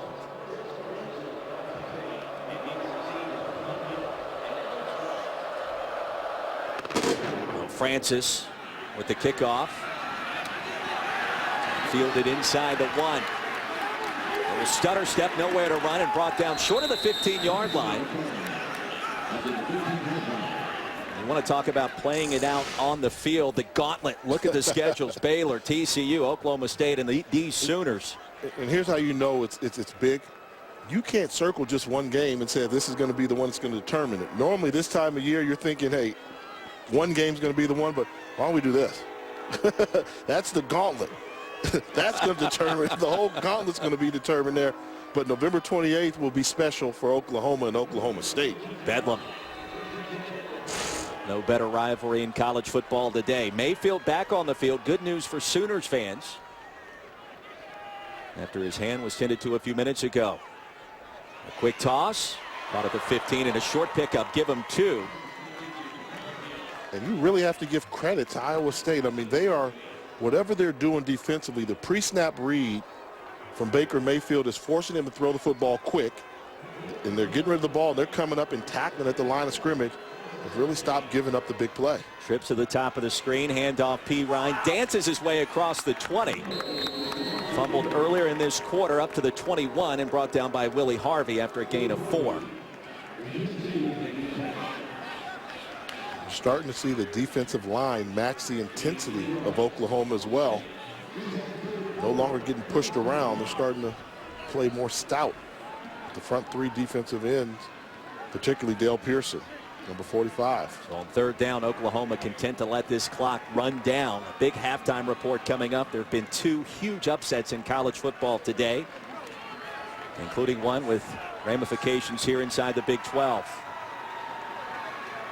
So that'll do it in a fast-moving first half in Norman. 21-9 our halftime score. The Sooners with the lead. Baker Mayfield hot early. Now let's send you back to the studio with Brendan Warren, who was just 46 away from reaching 1,000 coming into tonight. It all starts with the big guys on the inside, and what a luxury that Mike Stoops and the defensive coordinator have when they can just sick the dogs after them and stop the run with just 4 defensive linemen. Well, with all that being said, we still have a ball game, 21-9, plenty of time left. See if the Oklahoma offense heats up again. From the 2, and the near side run brought down at the 20. As we take a look at tonight's first half stats, brought to you by Pennzoil. Baker Mayfield, a fast start. You see 181 passing yards on the board, a couple of scores. Joel Lanning, his counterpart, trying to find some kind of rhythm. Hasn't happened just yet. And don't forget about Iowa State, 2-15 when rushing for 100 yards or less. Tonight, just 36, Jay. It's been tough, and I think if you're Lincoln Riley, the offensive coordinator for Oklahoma, you reset your game plan that you had coming into the game in the second half. Quick start. We saw Baker Mayfield slow down a little bit offensively. They need to reestablish that high energy level on offense. 4 wide receivers set. P. Ryan in the backfield. Mayfield, happy feet, and down he goes at the 15-yard line. He'll lose 6 on the play. And the Cyclones defense led by Jordan Harris with a sack. A fast start here in the 3rd quarter. Good job by the secondary. No place for Baker Mayfield to go with the football. All the red jerseys were covered. They're continuing to play great secondary defense, forcing Mayfield to throw short. Pressure off the edge, handoff P. Ryan, far side. And sandwiched after he gained 2. It was Jordan Harris once again. Do you get the sense of urgency, the energy level for Iowa State's really picked up on defense? To start off the game, they were shocked, and then instead of absorbing the blow, they started to deliver the blow towards the latter part of the first half. A big 3rd down coming up. 13 to go for the Sooners.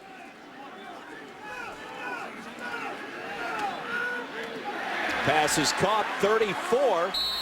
And sent out of bounds crossing the 35-yard line. D.D. Westbrook in a gain of 18. The drive continues. Great job schematically, getting one-on-one with D.D. Westbrook versus the safety, Juwan Floyd, in open space. Sooners were shut out in that 2nd quarter after a fast 21 in the 1st. P. Ryan again the ball carrier. And he'll gain 4. It'll make it 2nd and 6.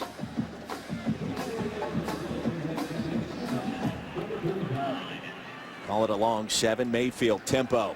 Play action.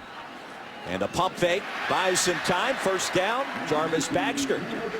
Now into Iowa State territory after a gain of 11. Brought down by Levi Peters. This is an instance where head coach Bob Stoops wants the offense to get going. Up-tempo offense. They'll roll the pocket this time. Sterling Shepard. Down to the 41-yard line. Peavy the stop. A gain of 8. They are calling plays at a nitro pace right now. Get to the line of scrimmage, get the ball snapped. 2nd down and a short 2, and Mayfield will adjust the play call. He has this ability in Lincoln Riley's offense. And the toss. This play worked well in the first half. P. Ryan pummels his way ahead to the 31. Brian Peavy absorbed that hit from Pirine, a gain of 10.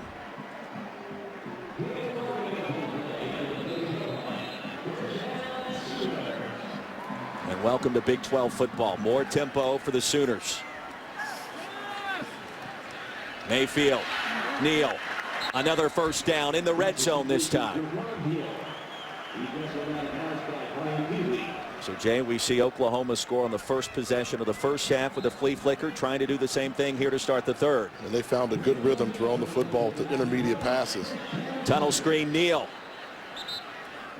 Brought down by Peavy after a short pickup.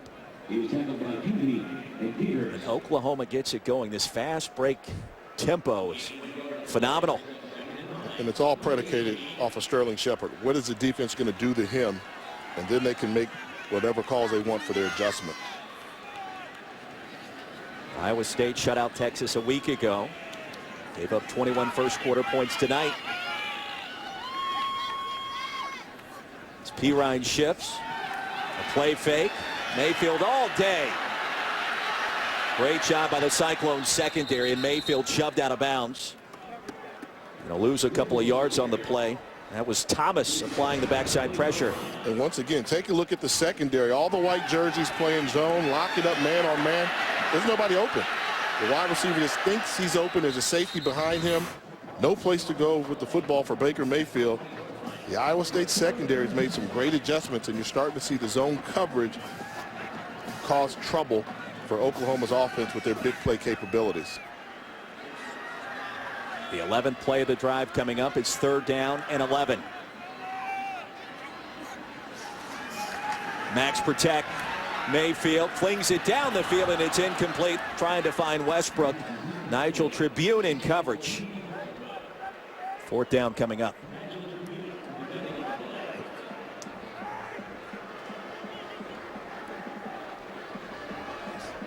And Jay, you get the sense Oklahoma in search maybe of some kind of spark. 21-9 lead in a field goal.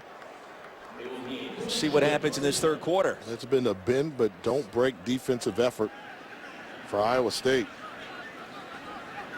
This will be a 37-yard attempt off the foot of Austin Siebert. It went off the upright earlier on the way and splits the uprights this time. Well, the Sooners tack on 3. 15-point advantage. 11:07 remaining in our third quarter. And it's that time of year. Don't forget about college basketball on ESPNU next Friday. It starts at 7 o'clock. Siena versus Duke, the defending national champion. You can see they're crazy about their Sooners here. And here inside of Memorial Stadium, an expansion project underway as well, totaling over $175 million. I'll tell you more about that as we go through. So the field goal to open this second half for the Sooners.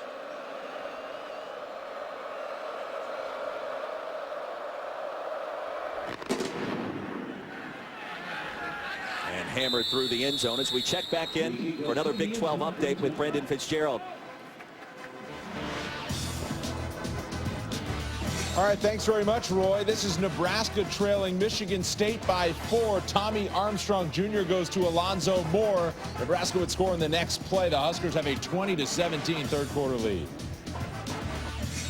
And also Memphis and Navy tied at 17 apiece. Keenan Reynolds to DeBrandon Sanders, the midshipman, on top of the Tigers in the third quarter. Back to you.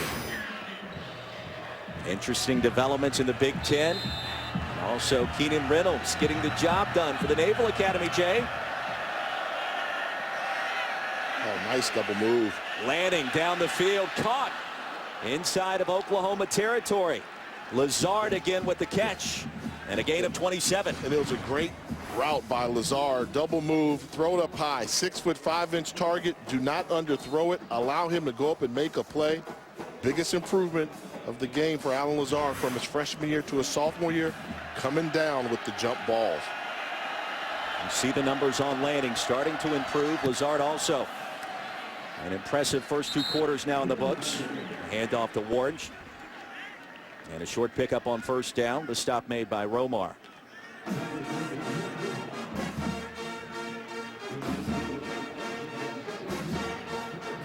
Now Paul Rhodes and company still in this football game. Year 7 in Ames. He's got an opportunity tonight.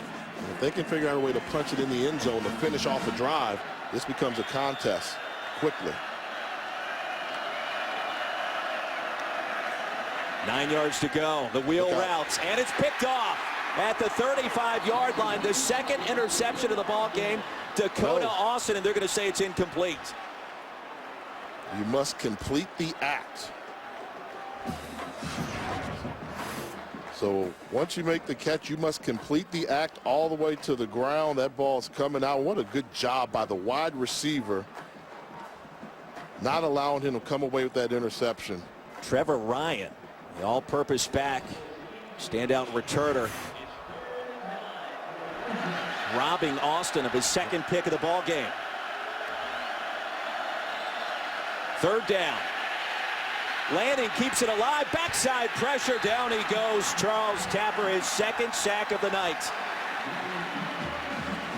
And this is one where the sophomore quarterback has to realize you're taking on the University of Oklahoma. Once you make one miss, you better believe there's somebody else coming. Charles Tapper, they needed him to step up. He's had a good ball game so far tonight, his second sack. A loss of 7 on the play, Iowa State. And Colin Downing set to punt this one away once again.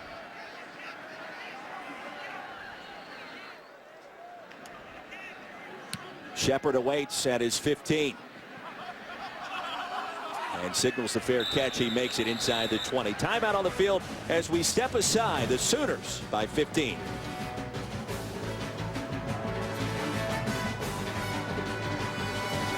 We're all familiar with this. Axe daily fragrances. But what you...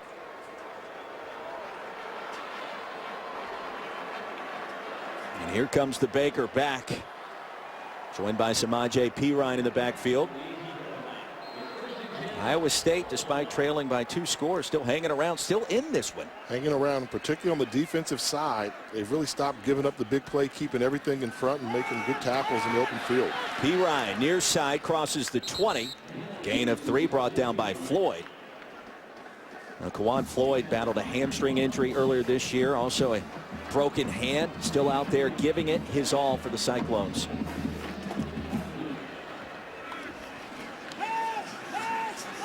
Fake to Mixon. Pass caught by Westbrook. Tries to make a move. Ushered out of bounds short of the 40 by Nigel Tribune, and a gain of 16. D.D. Westbrook's done a good job being that secondary receiver. You know that Sterling Shepard's going to get all the attention. D.D. Westbrook's done a good job beating one-on-one coverage, making some grabs tonight. Play fake. Neal makes the catch at the 40. Stood up at the 43. And a trio of defenders sent him out of bounds, including Brian Peavy, after a gain of 7. Oklahoma trying to find some sparks here. And they're doing a good job taking what the defense is giving them. Obviously, Sterling Shepard's getting a lot of attention, double coverage, so they're going to where they get single receiver coverage. And that's where Shepard doing a good job with Westbrook. On second down, Mixon with some real estate, driven backwards up to the 50-yard line. That's good enough for a first down. Levi Peters the hit.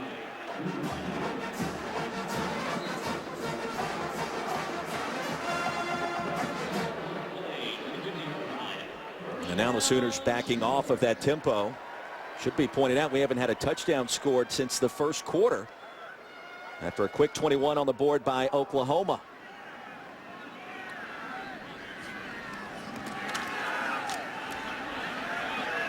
And the out pattern. It is caught for another first down. As a running back, you're taught to finish the run. But what a textbook form tackle by Levi Peters from Iowa State. Dallas Todd made that last reception. Here goes Mayfield. Showing you some speed, gets to the edge into the red zone and shoved out of bounds. Nigel Tribune with the stop, but after a gain of 25. Did you see the top end speed by Mayfield as well? He outran one of the safeties from Iowa State. His athleticism is underrated. That was also the quarterback Wiltz. He beat to the edge. Mayfield's got some jets once he gets it going. From the 18, Mayfield again. Late flag on the play, 2 on the field, and a face mask likely coming up.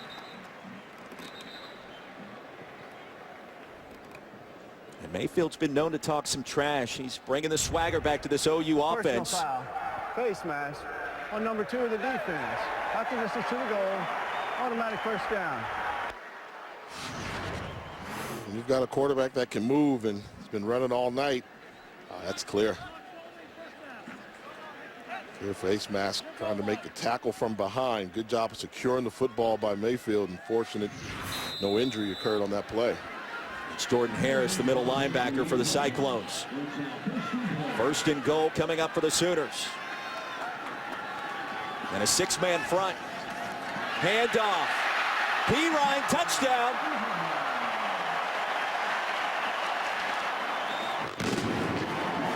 From 8 yards out, Oklahoma. Its first touchdown since the first quarter.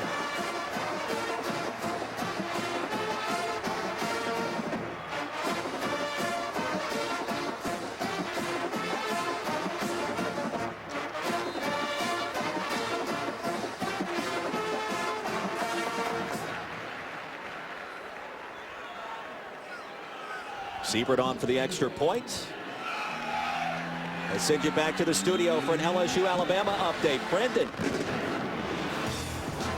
Roy, thank you very much. Alabama already had a 3-0 lead when Derrick Henry breaks off 40 yards right here. He wouldn't score, but Alabama would punch it in shortly after. 10-0 tied lead in the second quarter. Meanwhile, Ohio State is at home and taking on Minnesota. Scoreless in the second quarter until Mitch Leidner gets picked. Von Bell returns it for a touchdown. 7-0 Buckeyes. Back to you. A quick start for Ohio State and also the Crimson Tide. So we take a look at that last drive by the Sooners. And it got going with Baker Mayfield calling his own number, getting to the outside. And look at the athleticism, able to get to the edge and outrun the cornerback. Takes a hit at the end of the run. When the quarterback's running, it opens up the running lane for your running backs, and you see Perrine in the end zone easily. Really impressed with the freshman tackles that we talked about earlier. That right side, that was Drew Samia clearing the hole. You could have pulled a freight train through that big hole on the right side. Well, P-Ryan now with 75 yards on the ground. You saw that 8-play, 82-yard drive for the Sooners. And a big-time answer with a team maybe looking for a spark to start this third quarter.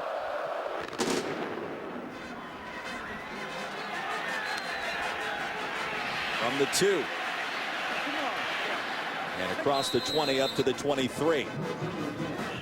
Well, the top 10, you look at what's happened so far today. Clemson, #1, holds on at home by 10 over Florida State after trailing early. One of the big upsets, TCU going down to Oklahoma State, and the Cowboys set to make perhaps a run in this month. Yeah, I think you'll probably see them in the top 10.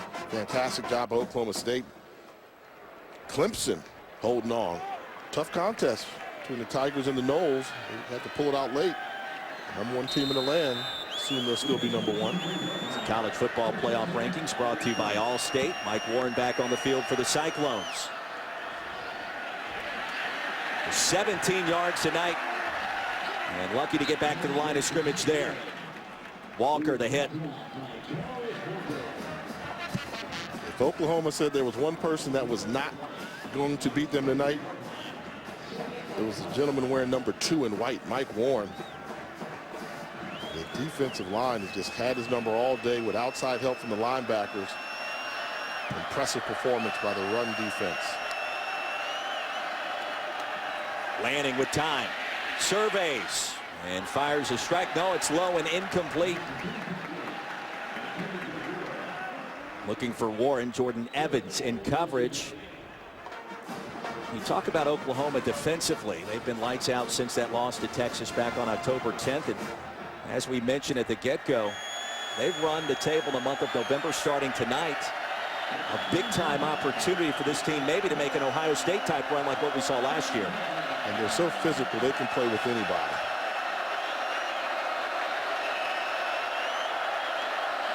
Two of 11 on third down tonight for Iowa State.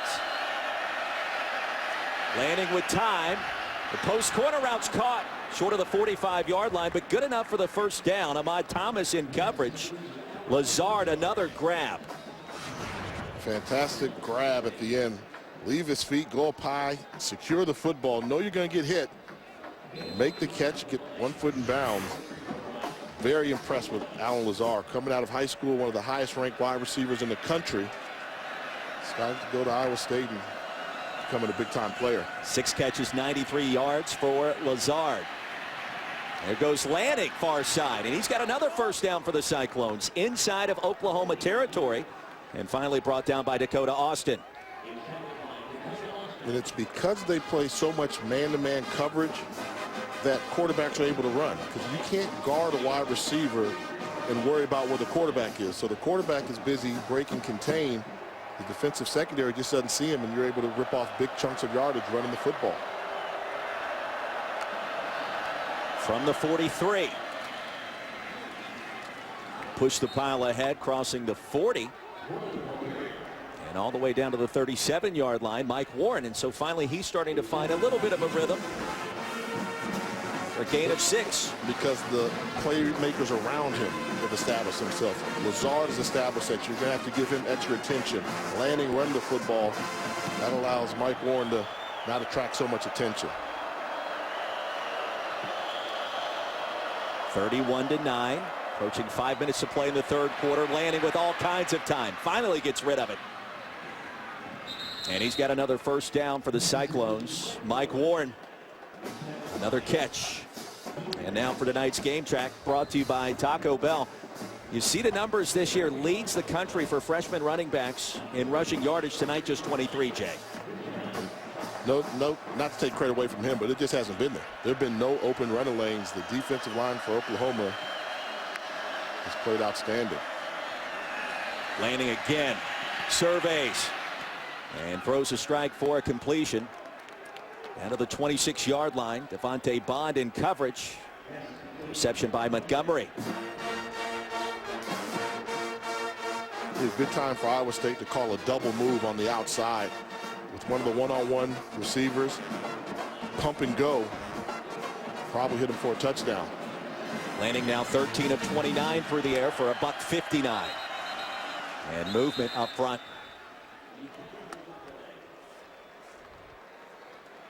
Prior to the snap, false start on number 56 of the offense. 5-yard penalty, remains second down. 5th penalty of the night for the Cyclones. And Filbert Jr. again, the guilty party, was called for one in the first half. Filbert's normally a backup left tackle, called into the starting lineup because of the injury to Daniel Burton. So offensive coordinator Todd Sturdy's had to play musical chairs with his offensive line. He took over the play calling position and wanted to focus more on third down and also at quarterback in the run game. The swing pass, Warren near side and close to first down yardage. Let's see where they mark him out. And at the 24-yard line, he's going to be marked just short. Alexander in coverage, finally made the hit.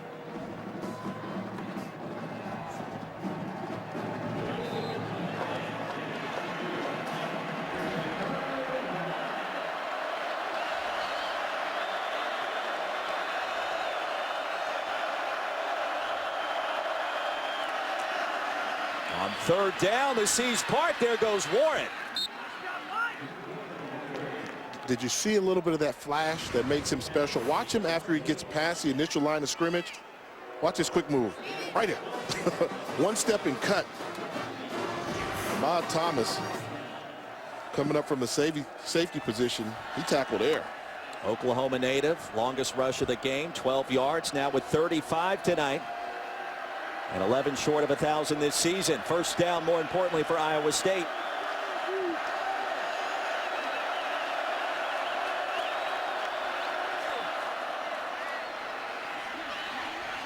And nowhere to run this time for Mike Warren. That dime in the hit. And lucky to get back to the line of scrimmage once again.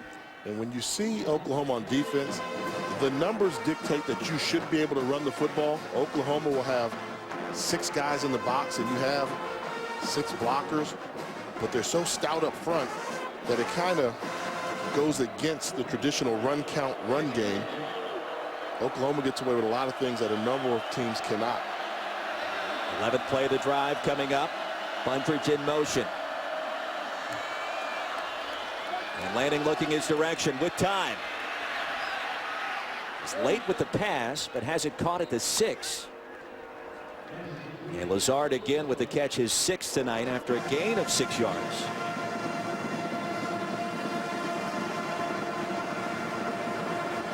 It's certainly 4-down territory here for the Cyclones offense, trailing 31-9. Consider what the score dictates, but also depends on how close they get to that first down marker. You can also pick up a first down if you get it to the 2-yard line. Joshua Thomas checks in, has 6 touchdowns this season. He's a more physical running back than Warren. Picks up the blitz and the pass is incomplete. That play really doomed from the get-go, Jay. Trying to run a little quick sprint. The timing was off. See here, it looks like Paul Rhodes is going to let to go for it rather than take the field goal. Trailing by 22, really no other choice. 2 words, 6'5". Find the 6'5" wide receiver. Lazard at the bottom of the screen. And they'll roll the pocket the other way towards the end zone. Tipped and incomplete. Jordan Evans with the play of the day so far for the OU defense. 1st and 10 coming up for the Sooners. When we Stadium will echo right back on the field of play, so a hostile environment will become more hostile, but it'll be nicer. It will, certainly. More than $175 million expected in this latest round of renovations for the Sooners. 1st and 10 now for Baker Mayfield. After a 13-play drive over 5 minutes long, that's no points. And P. Ryan doing his thing once again, a physical hammer. If you're going to walk around with a 5'10", 230-pound frame, when you get to that second level, make the defensive backs pay. Physical run by P. Ryan. Longest run of the night, 21 yards, and he's now at 96 this evening. The fake to P. Ryan this time. Mayfield wants it all. Sterling Shepard. Touchdown, Oklahoma.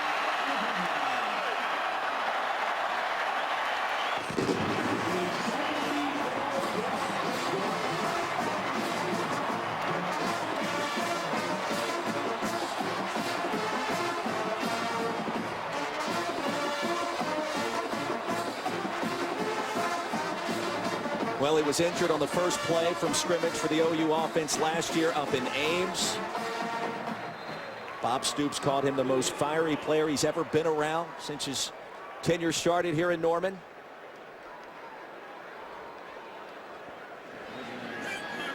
And Shepard, a first-team Big 12 performer last year. A beast once again tonight, Jay. One of the most dynamic playmakers in college football, one-on-one with the safety. Not going to happen. Flies by him, Shepard in for the score.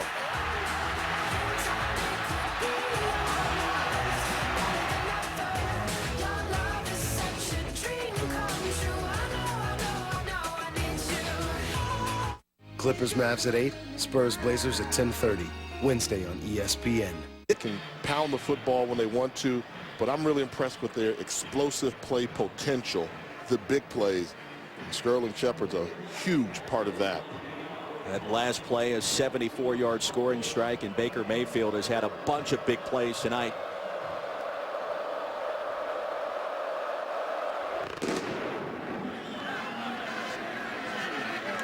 And kickoff fielded 1 yard deep.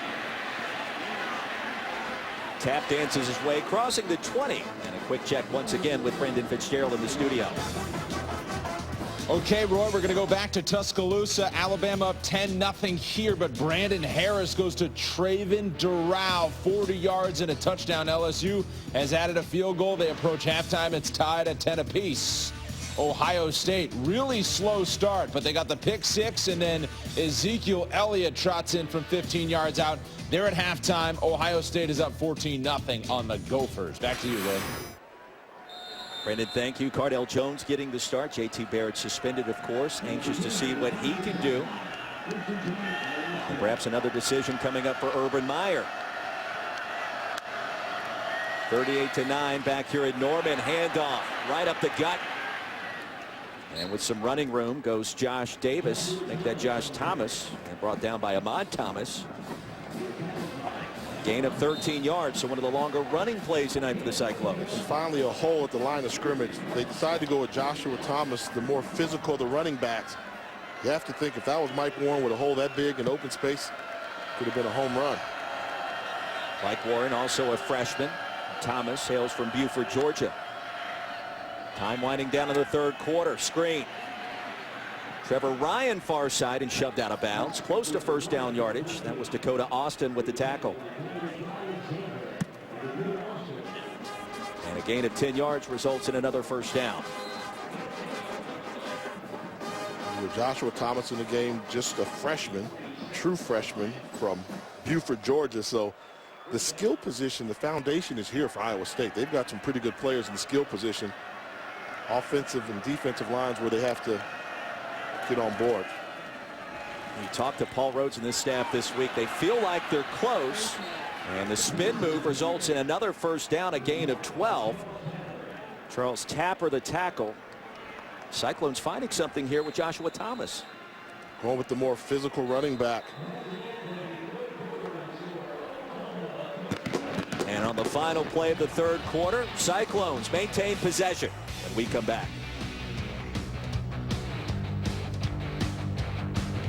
Bears Chargers at 8:10 Eastern, Monday on ESPN. There are things we It's the rest of the Oklahoma faithful surprise. And that picture first surface. And the first down handoff, Thomas, a carry of 8. And Thomas has come in and given them a spark. Offensively running the football with his more physical style. Holes don't have to be as large, and I don't know if it's a matter of Oklahoma realizing Mike Warren's in the game and changing up their defensive scheme. But Thomas has had success running the football. Just 6 carries, but more yards already than Mike Warren. Thomas now at 36 tonight. And he'll get the call again. Second down and short, stacked up at the line of scrimmage. Jordan Evans, the initial contact. Now, the one thing you look at, Jay, you're trying to find a championship team. Can they win in different ways? And Oklahoma certainly has got the offense to do it, but the defense this last month or so, since the loss to Texas, has come on strong as well. Playing well, only giving up an average 18 points a game. And you talk to many people, they'll tell you it's the most physical defense in the Big 12. 4 out of 16 on third down tonight for the Cyclones. Ryan in motion, handoff Thomas. A physical punishing run, crosses the 30, and a gain of 2 brought down by Alexander. And that was a great second effort. The initial contact was behind the line of scrimmage, but because of the style of running the football by Joshua Thomas, able to get his momentum going and cross the line of scrimmage and pick up the first down. The drive continues. Warren back on the field for Iowa State. Oklahoma with just 1 loss this season, trying to get back in the playoff conversation. Lanning brought down from behind. Down he goes once again. Eric Stryker, one of the best names in college football. Big sack. Stryker had 12 tackles for a loss coming into this contest, and this is just a great job coming off the edge from his outside linebacker position, not giving up leverage. And once Lanning decides to change direction, Stryker turns on the jet and makes the big strike for the sack. A loss of 4 on the play, second down. And the short completion down to the 30-yard line. Pass caught by the backup wide receiver Carson Epps. Well, third down and 10, you got to think Iowa State thinking about 2 downs to pick up this first down, Jay. That's been their mentality the entire second half, so no need for them to change.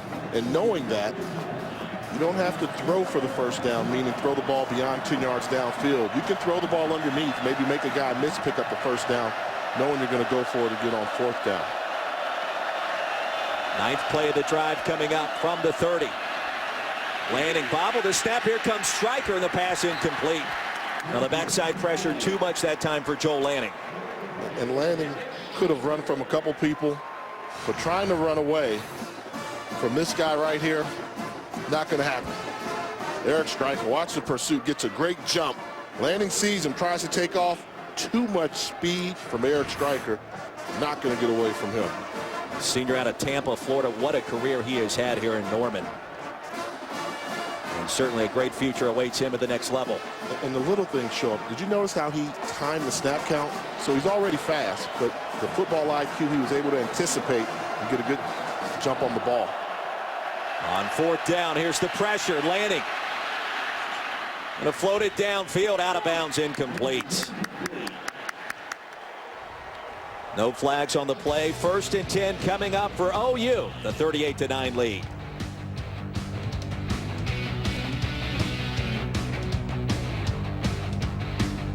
Meet Sal. He's more than the fastest salami slicer in East Schenectady. He's a marketer. As we mentioned before, the end of the season is what counts, and we know the committee has really placed precedence on how well teams are playing at the end of the year. Hence, the Buckeyes got in, playing well late last season after stumbling out the gates, and it's going to be interesting this season as well. Mixing the handoff. Drives his way past the 35 and finally brought down there. Now on that promo, Dabo Swinney seemed real confident, didn't he? I mean, was that shot today? He said, you know wonder. I'm in.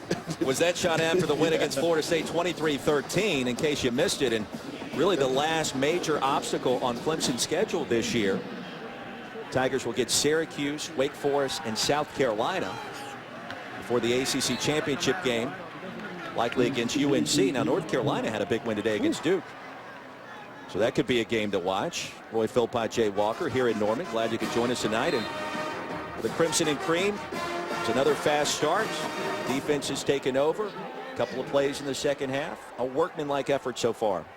Total team effort. You know, you saw Sterling Shepard get in the mix with the big touchdown. Baker Mayfield's been on fire from the opening play. And Mixon into Iowa State territory, weaves his way to the end zone. Touchdown, Oklahoma. From 57 yards out.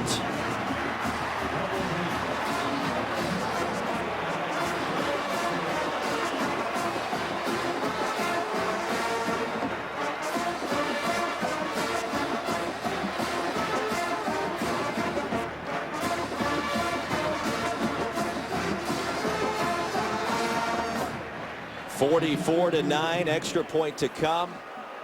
And OU pouring it on. Joe Mixon now 8 carries, 88 yards in that last score.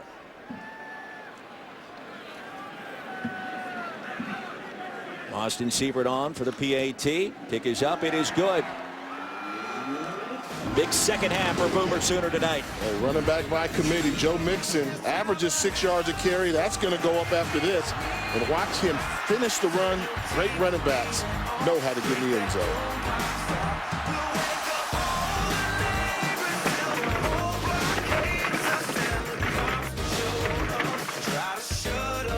With Mike Stoops yesterday, and just like his brother Bob, they seem to have that look in their eye that they feel like a run could be in order this month.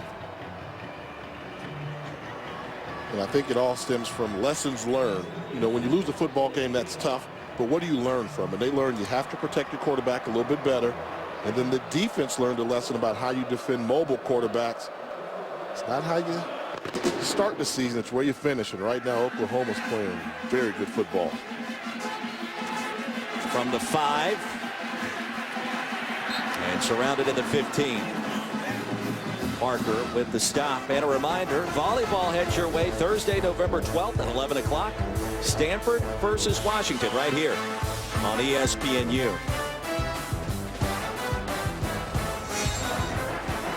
More than 85,000 packing their way inside of Memorial Stadium for kickoff. Many of those have decided to head to the exits. And rightfully so, the 45-9 lead. And it's about 45 degrees outside. That's true. Temperature drop. But you know the diehard college students, they're just warming up. Well, fun times, rightfully so. Mike Warren checks back in, trying to eclipse the 1,000-yard mark tonight on the ground as a freshman. Brought down once again by Charles Walker. No gain on the play. The name we've called on a consistent basis: Charles Walker, Matthew Romar, Charles Tapper. I mean, they've played fantastic football games on that defensive line. And then you throw in Eric Stryker, and you're talking about a defense that has dominated the line of scrimmage. From the 16, Lanning with time.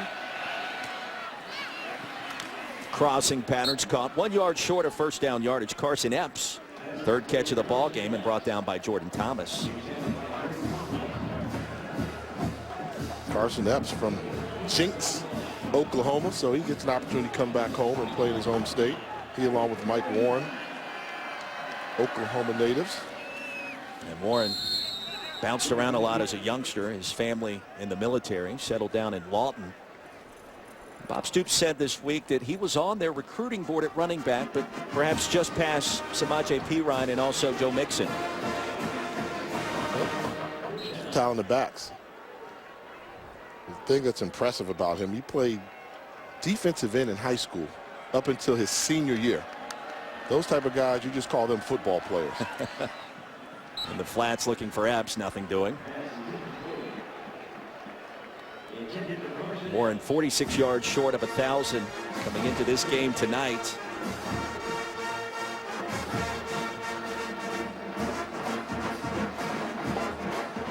And approaching that number as time continues to tick off the clock here in the fourth quarter. 10 minutes remaining after the incompletion. Pressure off the edge. Stryker. And Lanning somehow flings it downfield. Tell you what, using every ounce of that 230-pound frame. It's just a football field. He's starting to understand the cadence and the snap count. He's going to come in from here and just get shot out of a cannon. Watch him time this up absolutely perfectly. Nothing you can do. You know, you almost say as a quarterback, that's on you. If you allow a defensive player to get that much momentum going towards the line of scrimmage, there's nothing that your right tackle, Jake Campos, can do when a speed rusher gets that type of jump.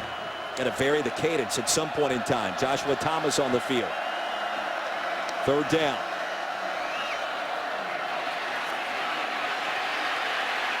Lanning rockets one complete across the 30, but well short of first down yardage. And the Oklahoma defense stands tall once again.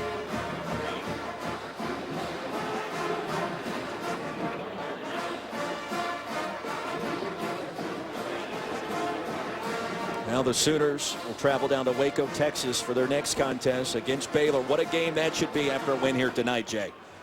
And they've got the tools to do it. You say Baylor likes to score a lot of points, but if you can't block them, you have to change your offensive game plan, and that's why it's going to be such an interesting matchup because of the physical nature of Oklahoma football.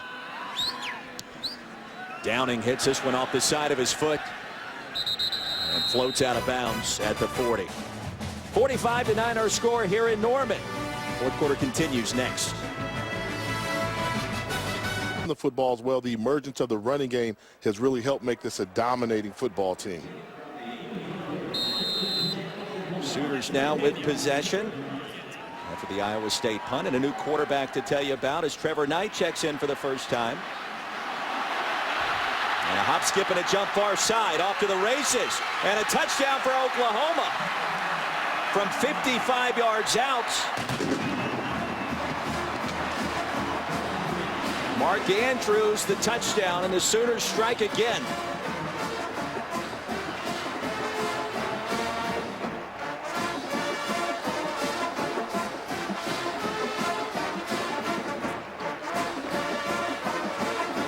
Well, Trevor Knight started this game last year against the Cyclones, ran for 3 scores, threw for 3 scores, and a quick touchdown strike again for this OU offense.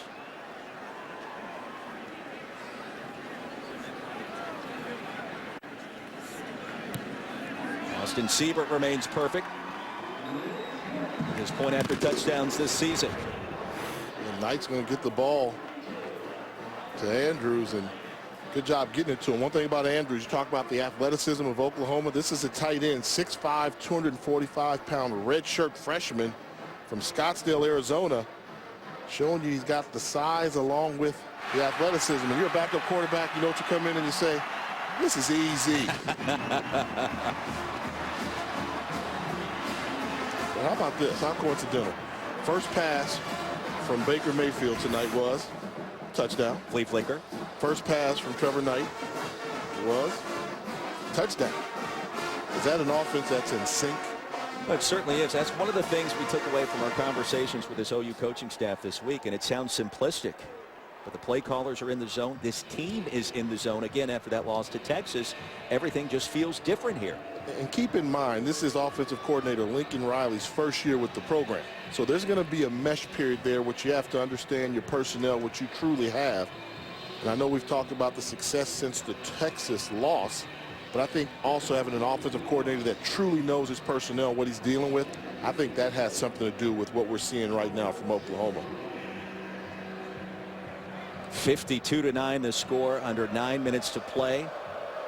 And the Sooners pouring it on here inside of Memorial Stadium.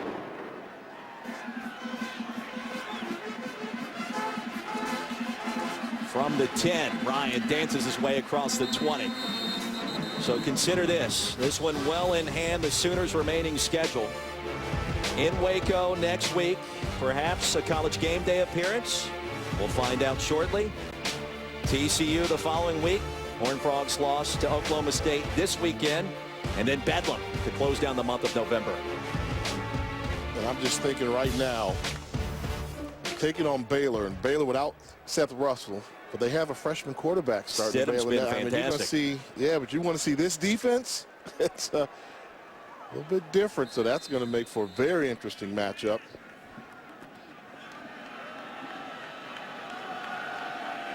First down and 10 once again for the Cyclones. Lanning back on the field. And the screen. And then think back to those 3 remaining games. So Baylor's not the same team they were, let's say, 2 weeks ago, because they've got a new quarterback change. TCU's not the team they were just starting today, because they've been beat by Oklahoma State. But the team that you have to deal with, Oklahoma State, your in-state rival, they're playing the best football out of all of them. So Oklahoma's going to have to earn it. When you think about what Oklahoma State has accomplished this year, a lot of close wins early. That's also a team that not only is continuing to peak, but has a lot of confidence in close contests. Daly made the catch, good enough for the Iowa State first down. Let the countdown begin to that game, but you got 2 more to play after this one to make that one as big as it could be.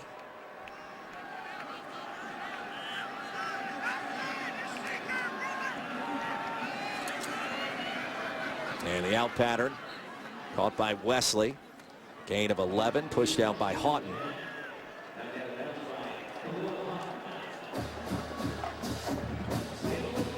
You have to ask yourself, the Big 12 schedule makers, when you have this schedule so backloaded, if you played some of those games perhaps earlier, you could give Baylor or Oklahoma with a 1 loss perhaps a little bit of time to recover. The league was left out of the college football playoff a season ago. Much controversy as Baylor and TCU both had 1 loss. Anxious to see how this plays out. And I don't think they felt any better when the first rankings come out. You've got some undefeated teams that are left out of the top 4, actually the top 5. Their highest ranked team was number 6. So yeah, definitely feel that the Big 12 thinks there's a chip on their shoulder. They're playing with the chip on their shoulder, and this is all going to be interesting. There's only room for 4. Approaching 7 minutes to play. Lanning surveys, flush.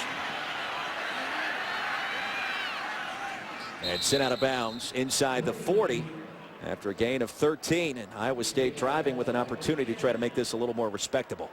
And although Oklahoma says we figured out the mobile quarterback situation, still have to work out some of the kinks. It's going to be hard because they play the man-to-man coverage. So on that last run, there were defensive backs chasing wide receivers, while Lanning had already crossed the line of scrimmage and was picking up yardage.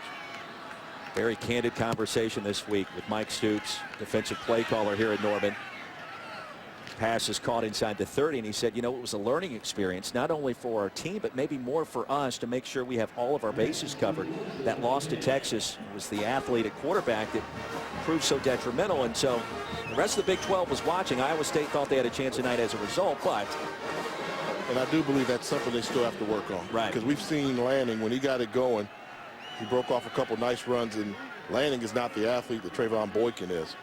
So with TCU coming, you know they have to place added emphasis on containing the quarterback.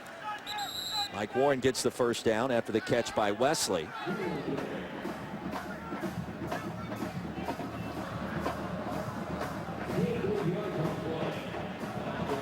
Again, because the Sooners' loss came just before the halfway point of the season. Run the table from there on out. It's going to be looked on very favorably by the committee. And just one poll in, a lot of things can change. Remember, last year Ohio State began at 16 in the first week of the poll, won the national championship, and completed the 20. As Joshua Thomas dropped it. A lot of football left to be played. I think that's a lesson we learned a year ago, and apply it this year, especially in this conference. Who knows what's going to happen? And then you also can't forget, we know we've got the 14 playoff, but you've got some bowl game implications for some of the other bowls that aren't included in the playoff. Houston's been kind of a flavor of the month. People were wondering what would happen with Toledo had they run the table. They got knocked off, and Memphis is getting beat right now by Navy, so it seems like that run's going to end. So you always wonder, you know, when you look at college football, the landscape, who's going to be that little guy? Who's that Cinderella that's going to come in and get that opportunity to play on New Year's Day? 3rd down and 2, under 6 to play here in Norman.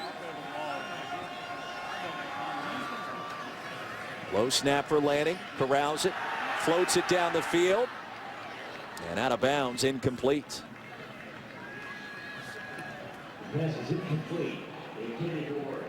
When you think about the teams potentially eliminated today, Memphis with a loss out of the playoff conversation, assuming Navy holds on. Ole Miss also was defeated by Arkansas by a point on a 2-point play. You got to figure they're out of the mix.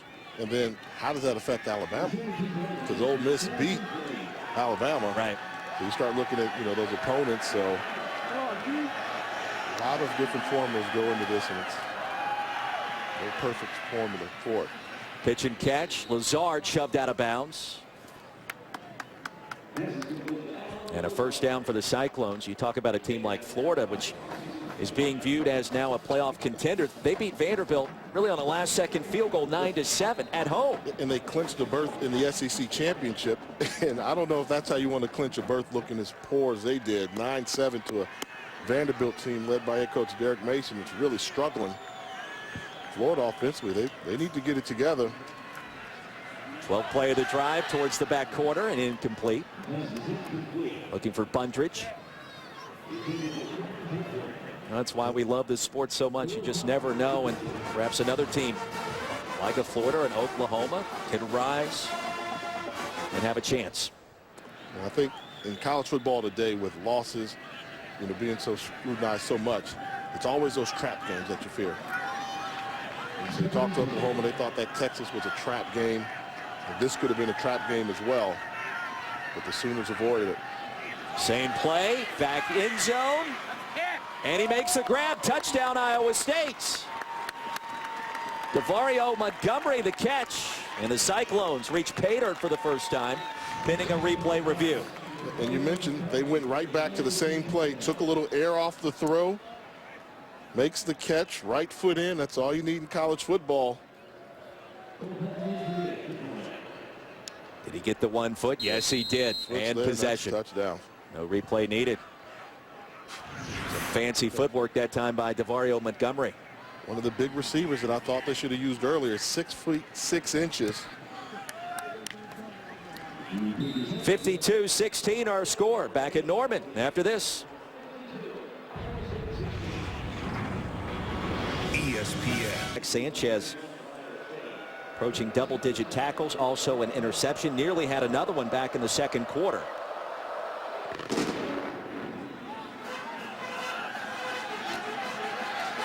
1 yard deep. And brought down short of the 20 as we check in once again with Brendan.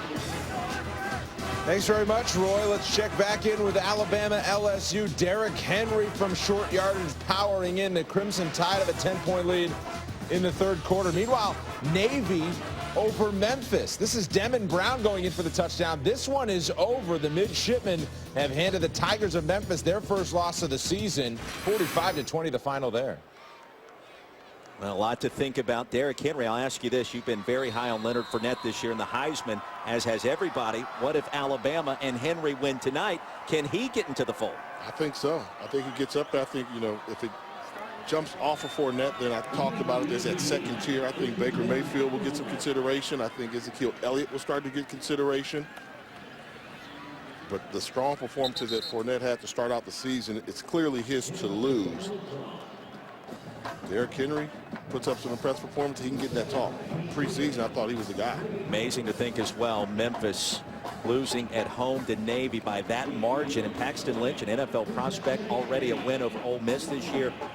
Nothing tonight. Meanwhile, back to live action here in Norman. Trevor Knight and the 14 running back Alex Ross on the field.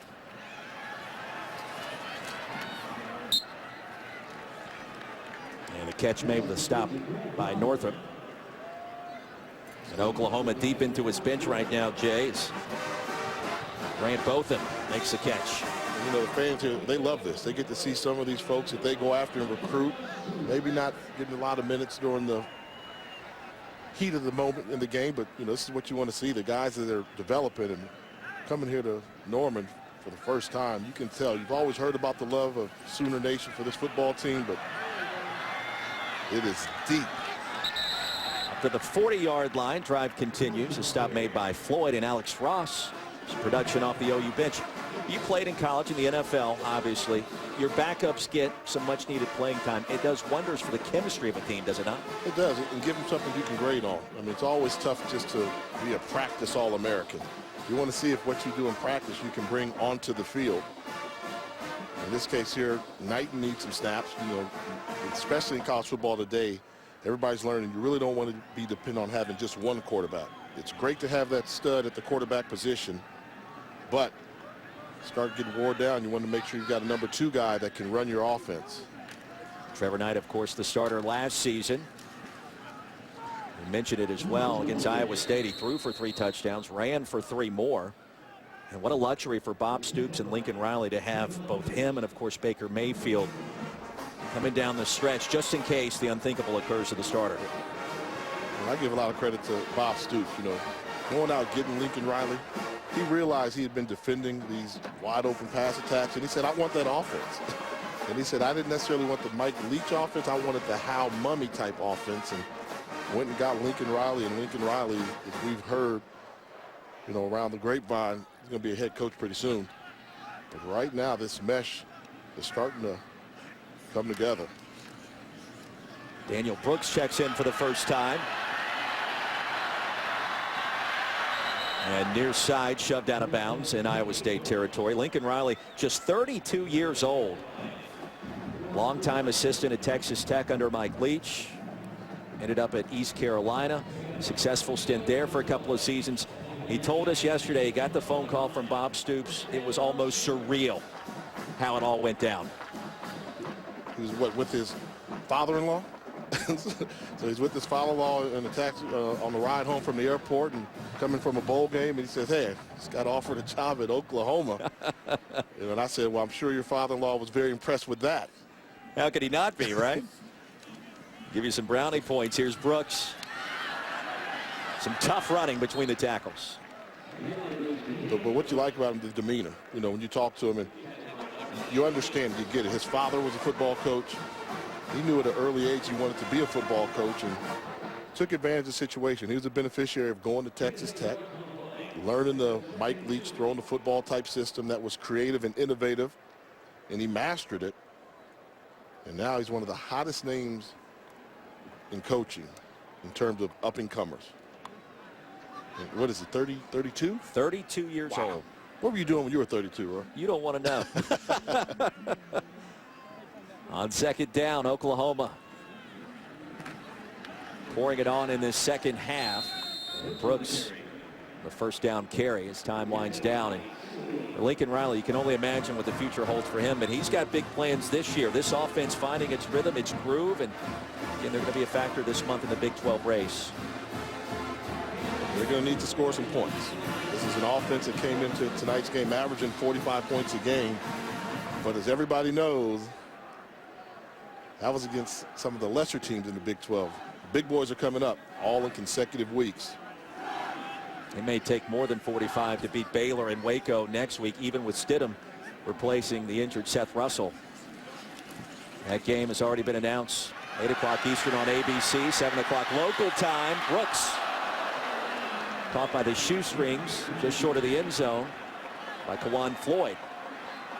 You got to wonder, is game day going to make a trip down to Waco next weekend? Why not? I promise you there'll be at least one of those 3 games that are coming up. You never know which one, but the place will be electric.